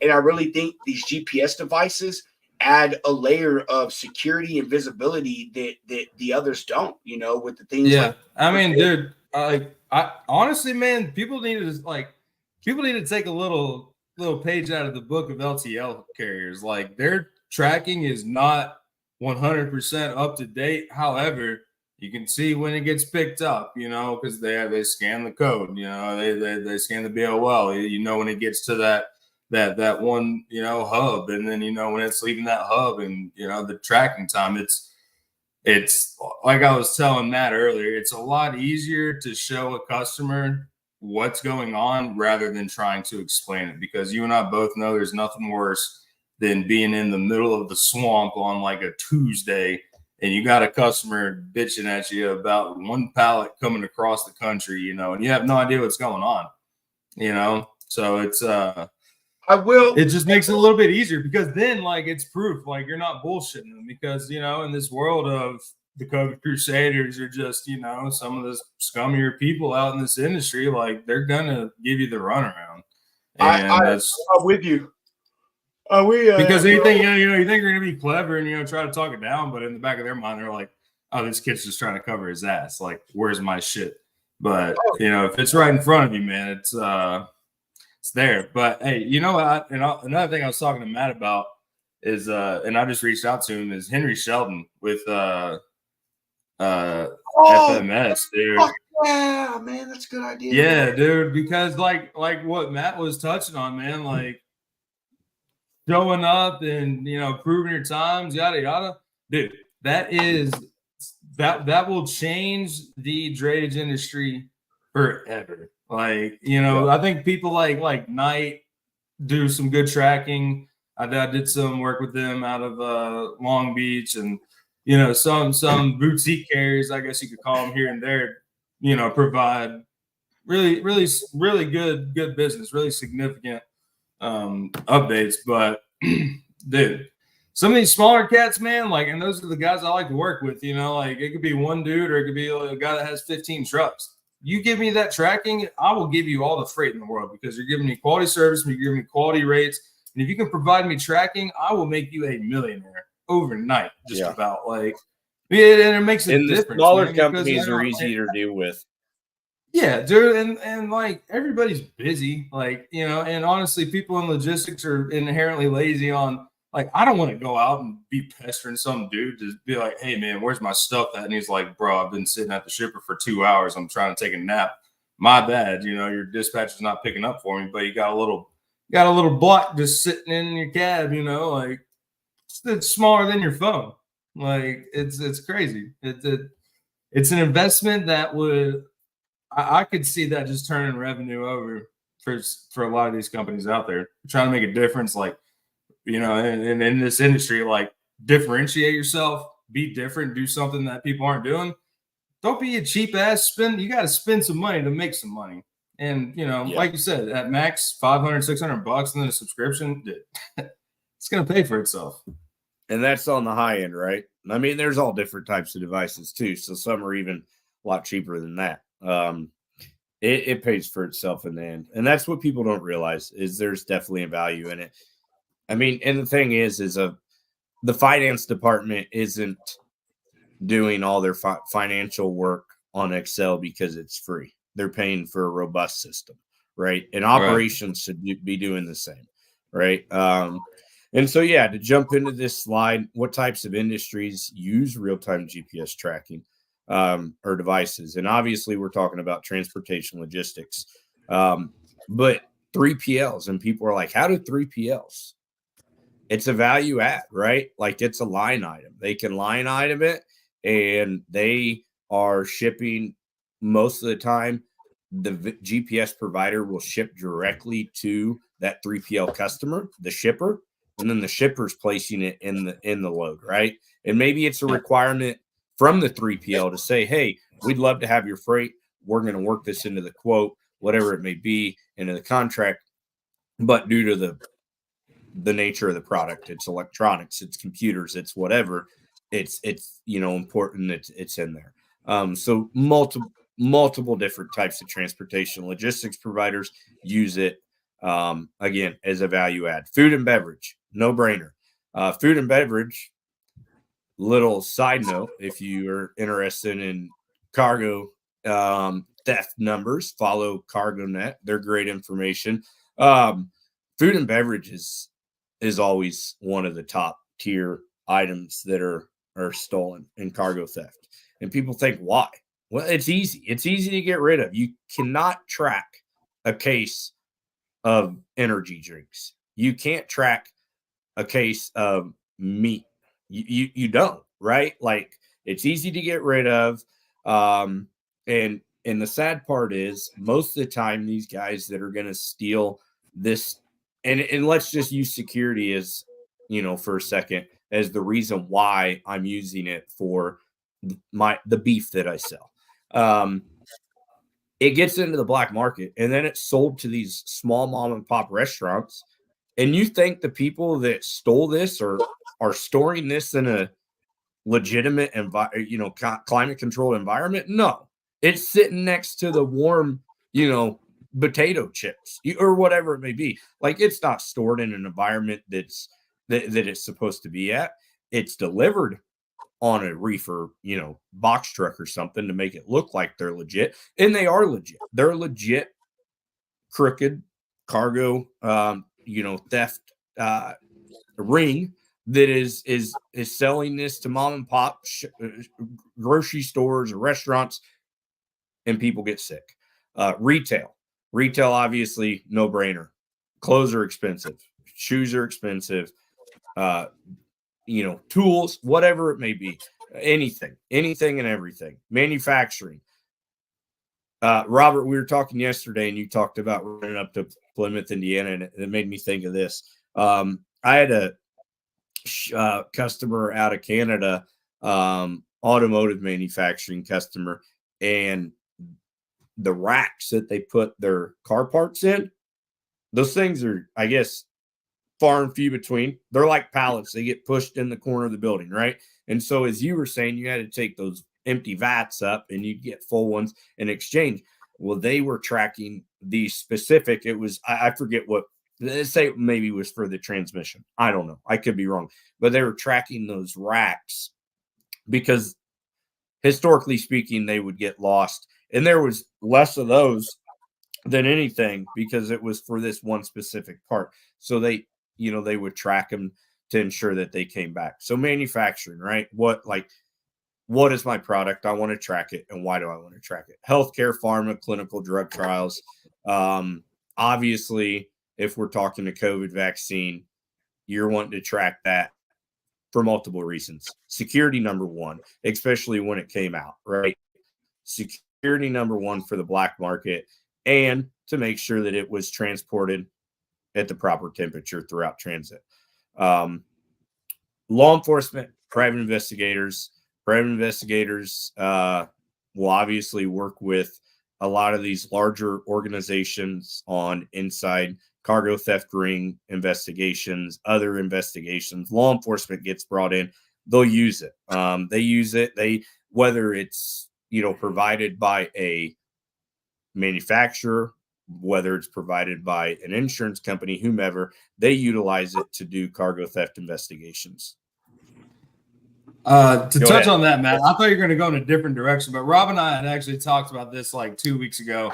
But it's about I thought you were going to go into like prisoner transport or delivering to and fro from prisons or like any of these facilities, because I don't know if the story's true, but I saw something the other day. There was a guy that drove a convict or prisoner transport bus and just decided he didn't want to work anymore. So he just like pulled the bus over and left. So Dude, right. So I'm yeah, you're in the woods. Yeah. Yeah. But even like, you got some high value cargo, like, and there's cops that do the escorts and whatnot. Like, well, yeah, are they being tracked in that aspect as well? absolutely. Because Yeah. there's some dirty cops out there, man. We go up to Chicago and say, hey, I want some new Jordans. I'll help you out real quick. Right. And so from your point, like vehicle tracking, totally different. There's vehicle GPS devices that are hardwired to the vehicle, right? These are more or less independent, being placed on an asset in a shipment to track, to do investigations. So what's the benefit?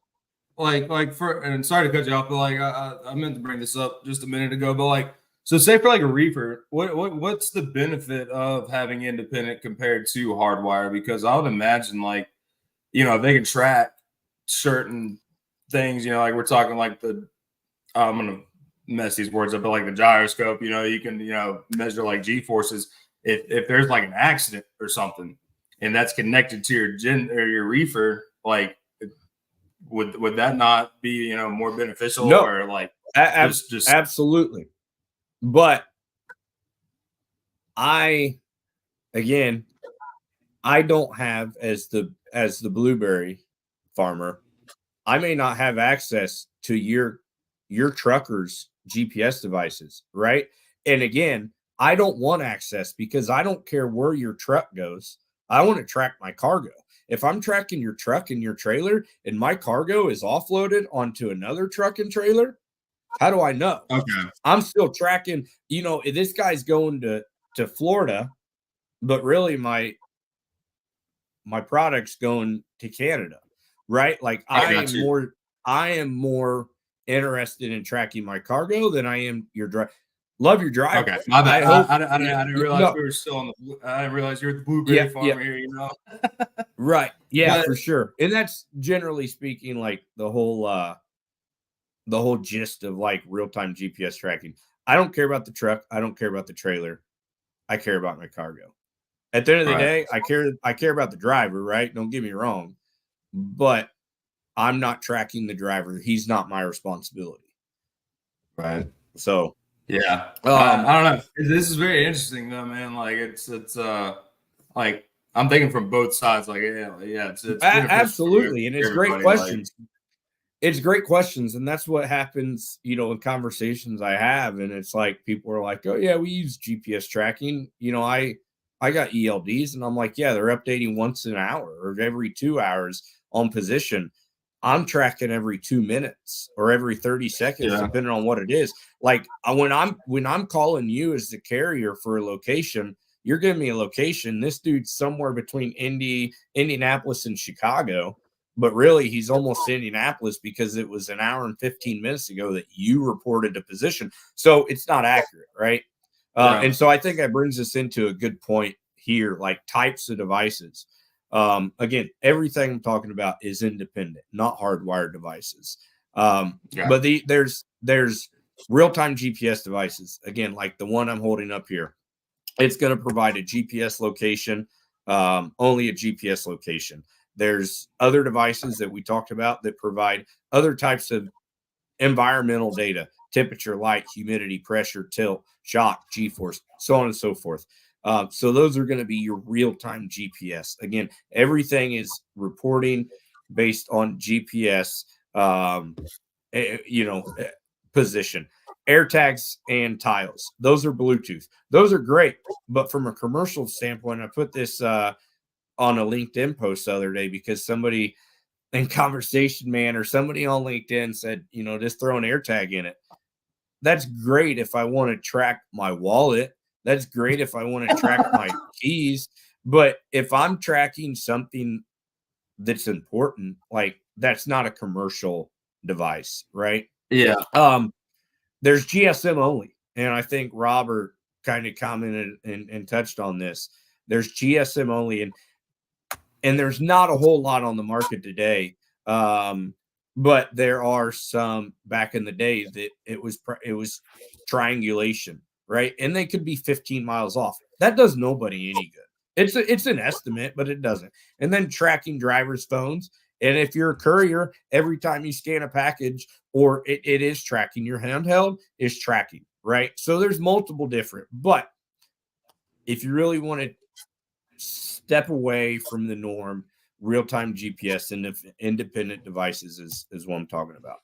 I'm being told I'm being kicked off in essentially 19 minutes. So before you get off, I got to ask you about the one time that GPS really gave you a good runaround. Yeah, for sure. No, so here's the $1 million question, right? If you're an organization out there today that is looking for a GPS provider, maybe some of this sparks some interest, but you don't know where to start.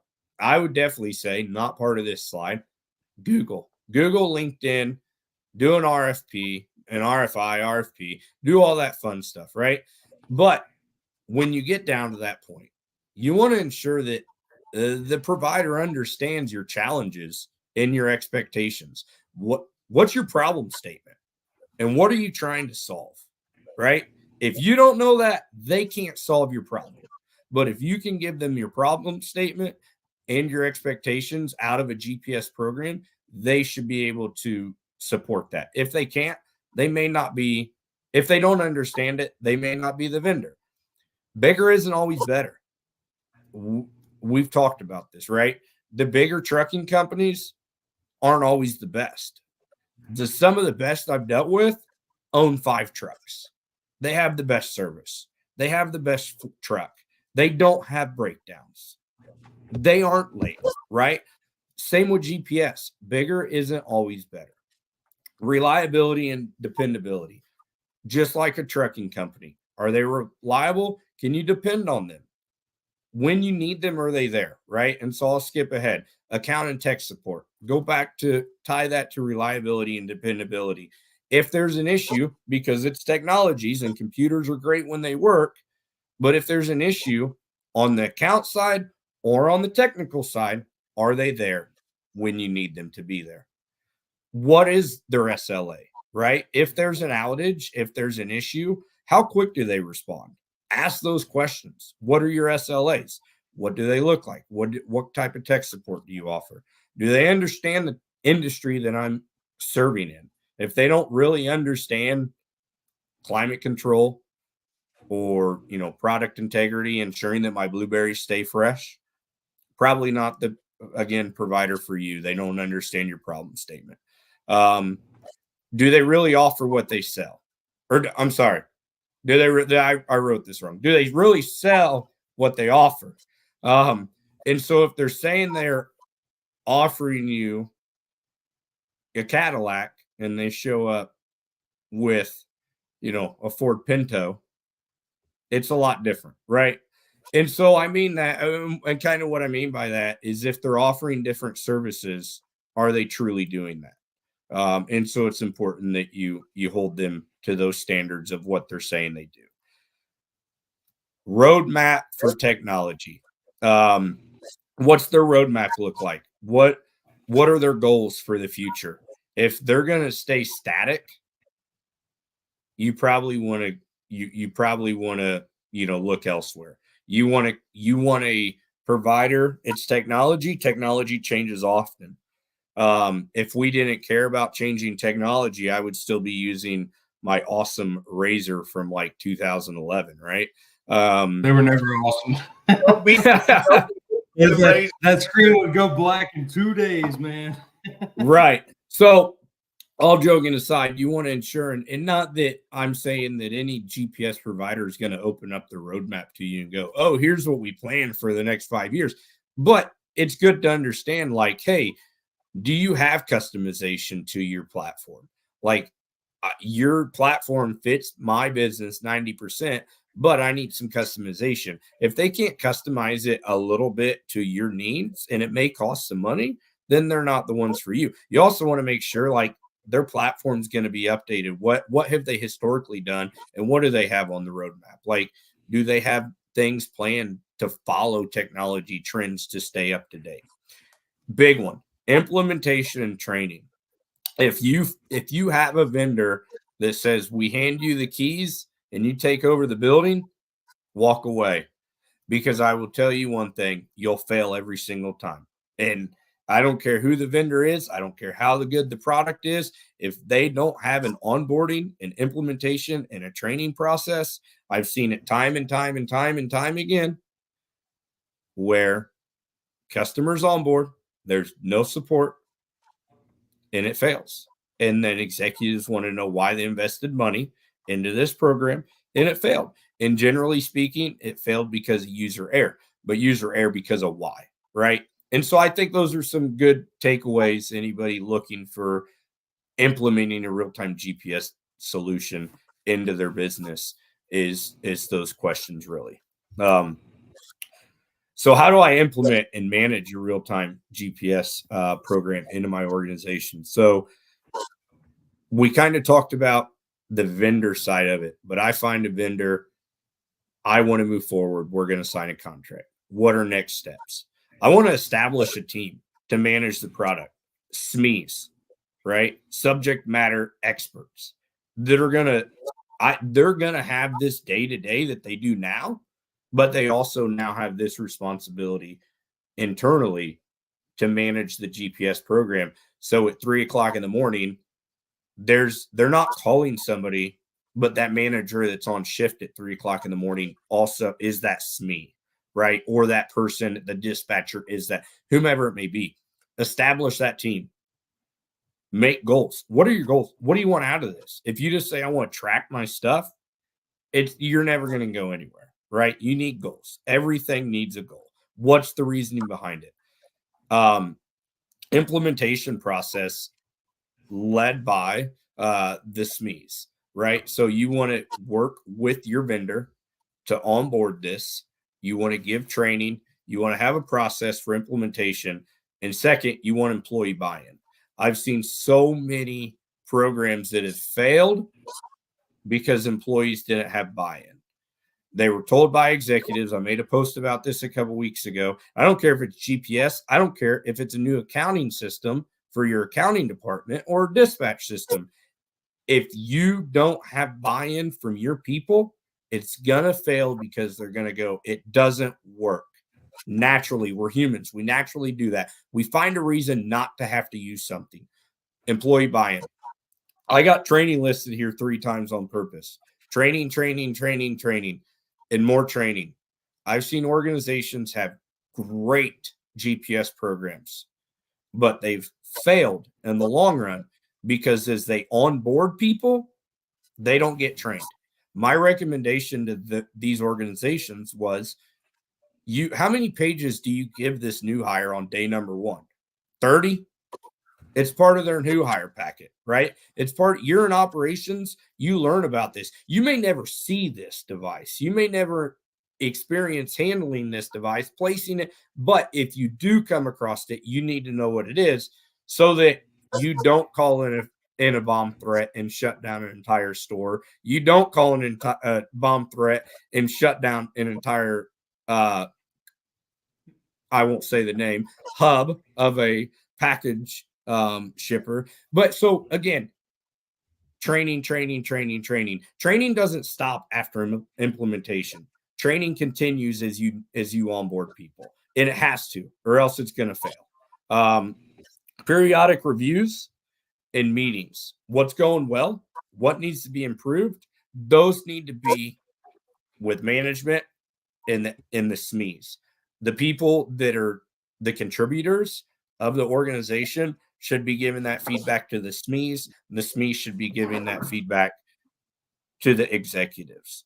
And then the people who ever manage with the vendor is also having those same conversations as to what works, what doesn't work, what are we going to change next year? What are new goals for next year, right? If you're not doing periodic reviews, I think employees should get periodic reviews, right? And so should systems that you have in place within your organization. So again, there's a lot to this. These are some high level takeaways, what you can do to successfully implement and manage a real-time GPS program. It's not something that you're going to buy. You're going to implement, you're going to forget about. If you do, I'm here to tell you it's going to fail. It's 100% going to fail, and it's going to fail quickly. So it's something that you really need to pour some time into. And with that, I know we kind of rushed into it, but I think we're getting at time anyways. Any questions? LinkedIn's the best way to reach me. Again, Matt Clark. Happy to connect however, whenever, however you see fit. But yeah, LinkedIn's the best way to connect with me. And I just love talking about it, man. There's a lot to it, and there's a lot of misconception, right? And I'm sure you guys have that being in your industry as well. There's a lot of unknowns. People just have the misconceptions of GPS. It's hard to manage. It's hard to use. It doesn't work. I would challenge you. I will buy you lunch. No. Oh, What just happened? gosh, dude. He just. All right, well, we'll work on getting them back in here. But everybody watching, if you're not excited about this as a broker or a carrier, you're doing so. I'm excited about this. Like, dude, this is rock on. Like, this will make everybody's lives so much easier. So much easier. Customers, brokers, shippers, across the board. Dude, I can't believe you did that, bro. That was 1,000% on me. Did you kick them off? I by accident, bro. I was trying to freaking remove the dang I was trying to remove the presentation from the studio, dude, and it freaking kicked him. I cannot believe that I freaking did that. Oh my god. Dude, he's gonna be so mad at you. He's gonna be so I know, mad at you. I know. That's totally what I Come and get back in. He was on a roll. Hold on, bro. Hold on. It says, oh my god, dude, I can't believe that. It says that it won't let him back in. Son of a bitch. Oh, dude, I cannot believe I did that, bro. I have never in my life, since we've been on this freaking show. Okay. Well, while we're at it, in case anybody is here viewing a little bit later, the Logistics Lounge, we're launching the luxury line. You got only freight. We all know what it is, and we all want it. There he is. Just like the merch coming in. Matt, hold on. I'm sorry. Matt, I'm so sorry, brother. I was trying to remove the PowerPoint from it, and I straight kicked you out, bro. I'm so freaking sorry that I did that. You're good. It kicked me out. I tried to join again. It wouldn't. But technology is great when it works, right? So no, I mean, I think there's multiple different ways to really implement a program. There's not one way. There's multiple ways. But it's best practices, is kind of what I try to highlight. So I appreciate you guys having me. Hopefully, we can do this again soon. And maybe after the holidays, I'll definitely be connecting with you on this, Matt, because this shit interests me, man. And I remember in my wee young days as a young lad broker, booking freight for other cats out there, and they're like, gotta have tracking. And I'm talking to Bob, but his name's not really Bob, and he says he has a flip phone and he can't accept tracking. Well, dude, that sucks because we're agreeing on something and we just have this one tiny thing from stopping us having a good day. So like I was saying before, while you got kicked off, I'm like, dude, this shit gets me excited. And anybody out here watching that ain't excited about this, especially as a broker or Mr. Blueberry over here, like farmer tree guy, I bet, Rob, I bet your tree guy would have loved to have known that his shit got tossed on the side of the road Oh, a little bit earlier. Like, he knew, tracking, man. he knew because it happened as they pulled into his facility and they hit his generator. So I promise you that they found out. But I still agree with you though, man, because you know if that driver was driving like that when he entered the facility, like how could he have possibly been driving you know, but before that, you know what I mean? Like what Yeah. if I mean, we're just talking about trees here, you know. I mean, although they are important and stuff, because every load is important, but you know, what if we were talking about trees that you know were in self oh my gosh, can't remember it. Anyway, there were containers that you know auto drip water into them. You know what I mean? And one of these things tipped over, and that mechanism fell out of the out of the plant or out of the tree, and then this tree wasn't getting water. And out of all of the trees that were on the load, this one specific one was the one that was special ordered by a customer who paid $15,000 for their damn tree. So and if you don't ship trees, it's very rare, but there are plant and tree and shrubbery farmers that they put little mechanisms that go in the bulbs of the tree or the plant, and they auto water them. I mean, they actually sell them on Amazon for people with their homes and stuff too. But point is you know, yeah, something exactly like this, you know, could have prevented an issue like that. And Matt, man, I I I think you described and touched on, talked about, um, however you want to put it, so eloquently how GPS tracking works, man. You know, I as a driver, you know, being working for companies, you know, always had the little dome on the back of my truck, you know, that told them everywhere I was and stuff like that. But you know, Right. like you said, that's only one layer of the level of security that you can get from tracking. You know, a lot of this stuff it's dependent on cell signal and everything, and a lot of shippers don't realize the value that comes with GPS trackers. You know, some shippers I understand why they don't use. You know, I got a customer that he ships recycled plastic. You know, maybe not such a big deal to him, but you know, Right. the tree farmer that I deal with, and I deal with another customer that they manufacture cooling ducting and coils and stuff like that for industrial refrigeration systems, man. And all of this stuff is timed. Man, it's manufactured. As soon as it's done, they ship it out to the customer. They literally have a team on the ground that is waiting for this shit to arrive so they can install it, you know. And like you said with the cell phone tracking, how it has a lag, and it does, and only auto updates every 30, 60, 90 minutes, whatever it is, you know, stuff like that can matter to customers like the one I was just talking about, that they fly in a team that comes in and install this stuff, you know, an hour, 2 hours, 3 hours, 4 hours, 10 hours, 12 hours makes a humongous difference in the money that my customer is paying, you know, for these people to be on the ground to come and install this stuff, you know, and for you know, the progress of the facility in itself. You know, one project we just did was a chicken plant down in Georgia, and they shipped a whole bunch of stuff, and all of it literally had to be there, one piece this day, the next piece the next day, the next piece the day after that, and it had to set with their schedule. And my team, you know, we make phone calls, we send emails, we use MacroPoint, all that stuff. So we're really good at what we do. However, it would have been nice to have something like a GPS to say, hey, this is where this guy is at this exact moment, this exact time, these exact coordinates, you know, they're going to be to you here, then, and now. Oh, hey, by the way, you know, we have G-force recording going on. No traumatic events have been triggered. You know, the stuff is not shifted, blase, blase, blase. So we're really, really cool stuff, man. And, you know, I think that the industry is so dependent on things like MacroPoint and trucker tools and some of the other cell phone based technologies that we have, that they think those serve the purpose well enough that they're not looking into the extra level that GPS tracking provides, and the additional technology that it provides with like the temperature recording and the G-force recording Right. and stuff like that. Yeah. And I guess one other point to I mean, that you kind of your I guess statement there made me think of is find a vendor that does integration.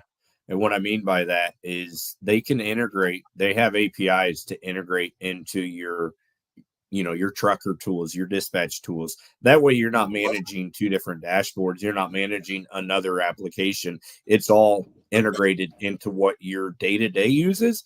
And any quality vendor out there will have integration APIs to be able to pull in that data. You can push them data, whatever the case may be. So again, that's a good point that you brought up. And as again, I can't cover everything, and I know everyone knows that, but there's a lot to it. But I tried to hit the highlights. But yeah, let's do this again, guys. I appreciate the invite, and good stuff. I watched a little bit last night with Hope, and was laughing because she was amazing, bro. She was. She started talking about like the water, drinking water, right? And my wife always tells me, she's in healthcare, and she always tells me to drink more water. And I said, I run my water over coffee beans before I drink it, right? Like I drink water, but and that's why I'm drinking this pink Starbucks cup full of water. But yeah, it's no, you guys are doing cool stuff. I'm excited to see you guys expand, and I'd love to get back on first of the year or something and bring more knowledge. It's again, I'm not here to really sell, right? At this point, I'm not in the field to sell and market one specific, but to bring I guess knowledge to the industry of what GPS really is. It's people have a false understanding of what it is. They do, man. I agree, and I would say especially a lot of those on the broker side do, because I'll tell you, as a driver for 10 years, man, I dealt with all kinds of recording apparatuses. And I had temp recorders, I had GPS recorders, I had G-force recorders, I had all this stuff, and me, that's primarily because I dealt in reefer freight, man. My entire trucking career, my focus was refrigerated freight. And that stuff was real important, man. I'll never forget one of the first loads that I did was for Johnson & Johnson, and it was a load of Vicodin, Percocet, I don't fucking know, one of those painkillers, dude. And we had to have a GPS tracker in our truck. This was back in 2008. So let that tell you how long this stuff is been in the works. And we also to have an armed escort, and this is no bullshit, an armed escort that followed us all the way from New Jersey to Louisville, Kentucky, and they tracked everything the whole time, man. Cell phone technology wasn't really up to date like it was now, so we didn't have apps or anything, but the guys that were following us had a computer system in their car like law enforcement does, and even though they were only 2 or 3 miles behind us, they were able to track everything that we were doing. We had to have our reefer running at, I don't know, whatever it was, 65, 70, 75 degrees, to keep the pharmaceutical compound intact and all that stuff. So, really big thing. And you would think that the industry would have caught up with this by now, but coincidentally, they have not. Here we are 23 years, 21st century, and this is still something that is used in a very minute sense in our industry.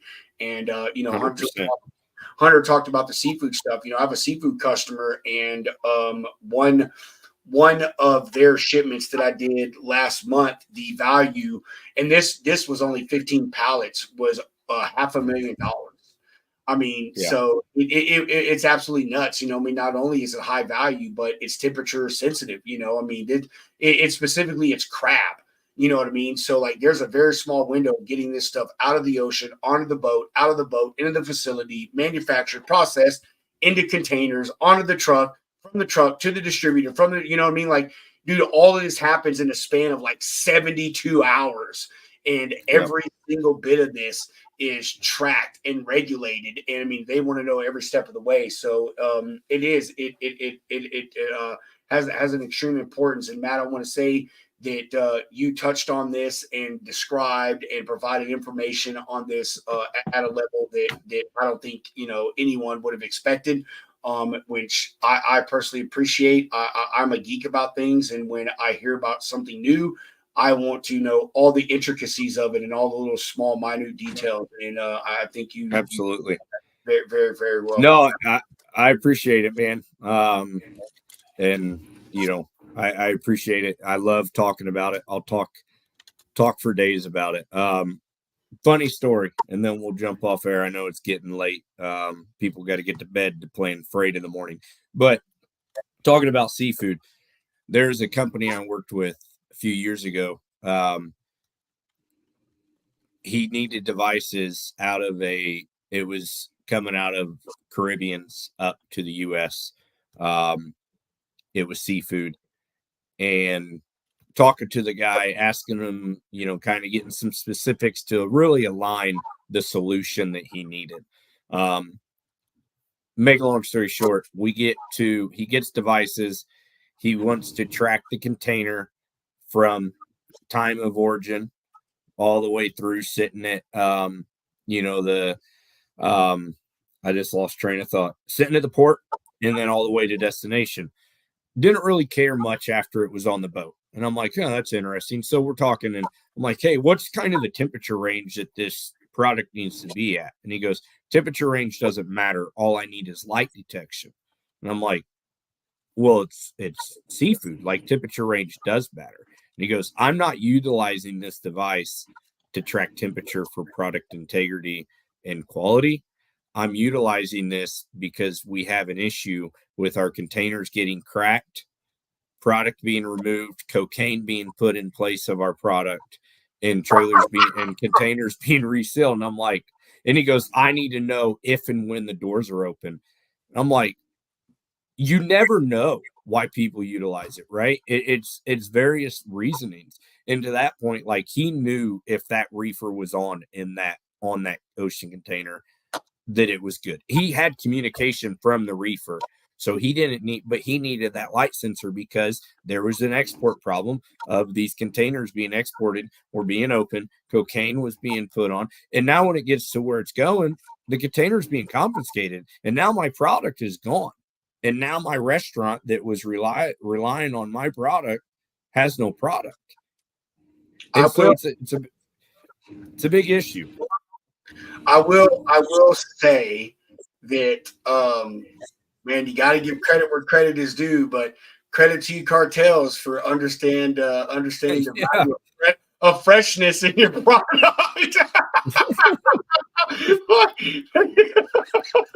Oh my That's God. hilarious. Anyway, Hunter, when I kicked Matt, you did a fantastic pivot onto our merch, and then Matt snuck his way back in. So, Hunter, do you want to go ahead and do another merch plug, and then do our final sponsor break, and we will chop out this piece. For sure. So if y'all didn't know, it's not only the lounge, it's only freight. All right.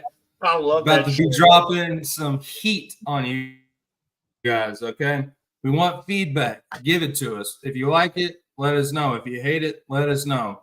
But we got the OnlyFans hat, or the Only Freight hat. We got the Logistics Lounge. These are embroidered, y'all. This isn't some cheap print, all right? This is stitched in there to last a lifetime, all right?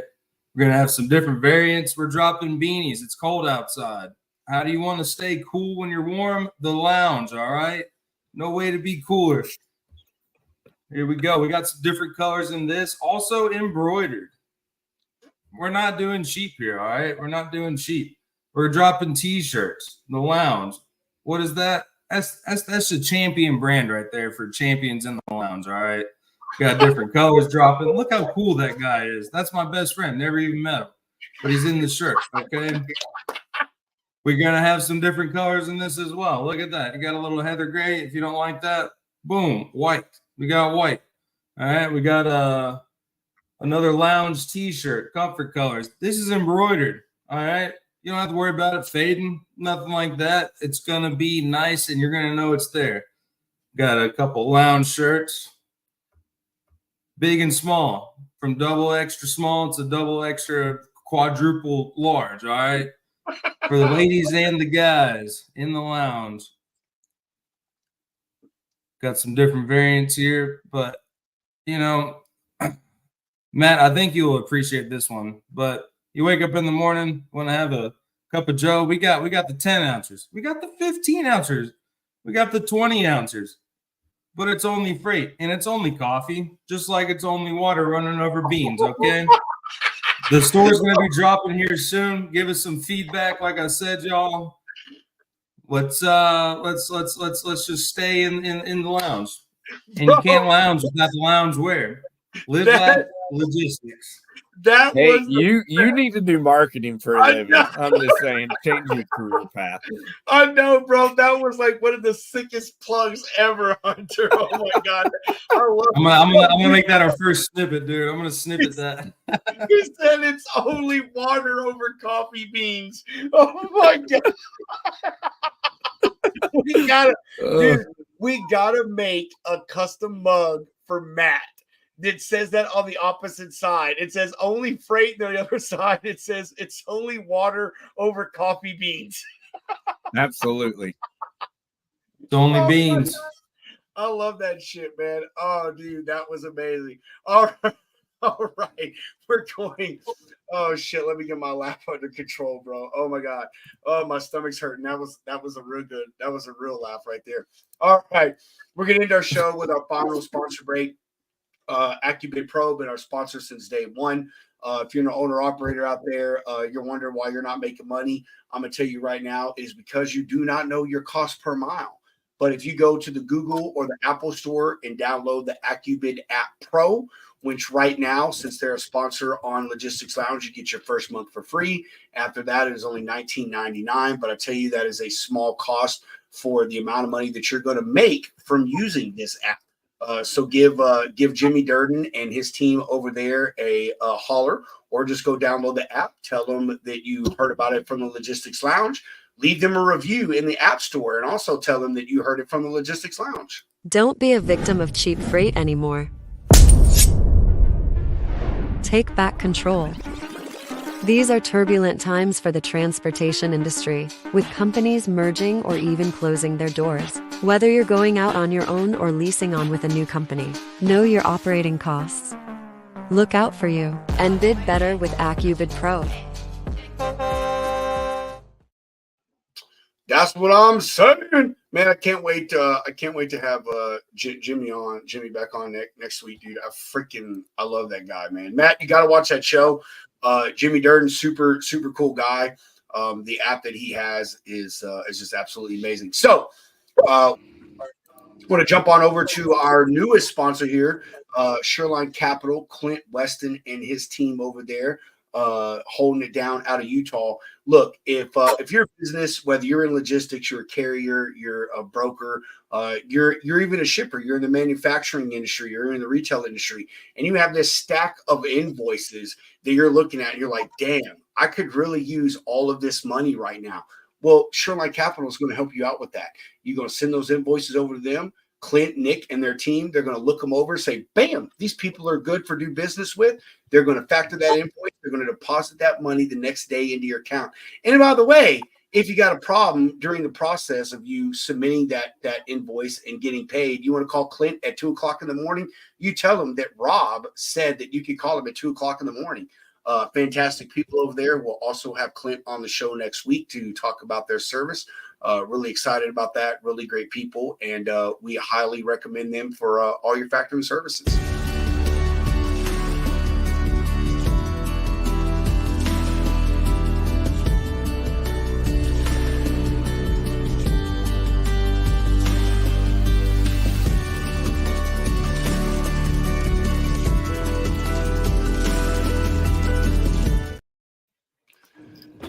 And there you have it, beautiful, beautiful people. Matt, I want to say, bro, this is the longest Thursday show we have ever done. And I say that as a compliment to you, brother. You dropped some straight bomb knowledge today. Told me put out some information about GPS tracking that even I didn't know about, the benefits and the value that come from that. And man, we really appreciate you chopping out some time for us. this evening and telling all our viewers about it. And we are definitely going to have you on in the new year. We'll figure out some additional things to talk about, maybe come up with some scenarios. We did not talk about the Nutella incident, but we're going to save that for the next show. I already told Hunter about that. I was like, dude, Hunter, you'll never believe where this load of Nutella went, bro. It's absolutely crazy. Yeah. So, it's crazy where a lot of things go. So there's a lot of good stories out there.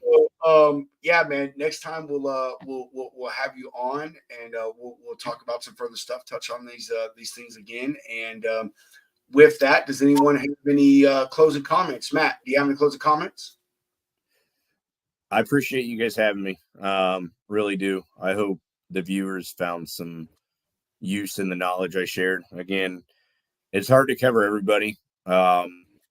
Trying to hit this from a 30,000 foot view, right? What are some best practices, common reasons for utilizing GPS? And, I'd love to talk about it. So if you have any interest in talking GPS, feel free to ping me. I enjoy conversations, man, about it. I posted on LinkedIn about that probably a month ago, about just hearing how people utilize it, benefit from it. So again, hope you found and took away some knowledge from this podcast. Appreciate these two fine gentlemen hosting me. Everyone have a very Merry Christmas, Happy Holidays, and we'll talk next year. For sure, bro, for sure. And we again, man, we appreciate you, everybody. Matt, I don't know if you're on Facebook at all. If you are, you could drop that info right after I say this. But Okay. LinkedIn. I'm gonna tell y'all right now, whether you're a carrier, broker, or a shipper, I don't care, whatever you are. If you are not on LinkedIn in this industry, you are truly missing out.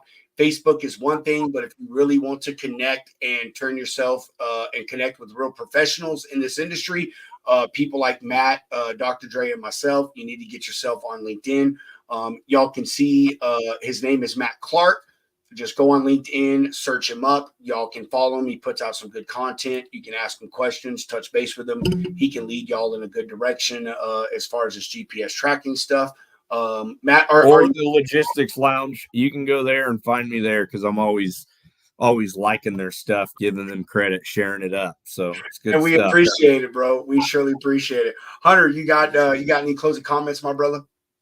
Dude, Matt, thank you for being on, man. Like I said before, like I get excited about stuff like this because it's something that is so relative and has absolutely burdened my life as a broker, or even, working asset side, just not having the tracking or GPS, or even, for customers' sake, man. It's something that people really need to think about. We are growing in these times that, like, it's nothing crazy. Like $500 at max, like we spoke about, is such a blip in the grand scheme of things that will save you thousands, especially if you're going high value or, you're just trying to separate yourself. But yeah, dude, definitely looking forward to having you back on. I will definitely be reaching out to you and kind of learning more about this. And everybody watching the Loungewear Pro Shop. I look forward to my coffee cup. Yes, dude, we are. Hey, as soon as the show's over, I'm gonna go eat this fucking big ass burrito from Chewy's Tex-Mex, because that's a staple. If y'all don't know, started. We got some Chewy's up here. Hey, bro. Hey, I've been to the original Chewy's in Austin, homie. I'm telling you, Chewy's is straight from Texas. That's good shit, Tex-Mex. Anyway, I'm gonna go eat this incredible burrito. My wife is literally banging on the wall right now, telling me to shut the fuck up. That is exactly what she said. So because she wants to go to bed. So we're gonna order some stuff when we get off the show here, Matt, and I'll hit you up with a coffee mug, bro. DM me your Addy so I can send it to you, dude, and you can rep us. With that said, Hunter, you want to roll that final beautiful bean footage? Over water.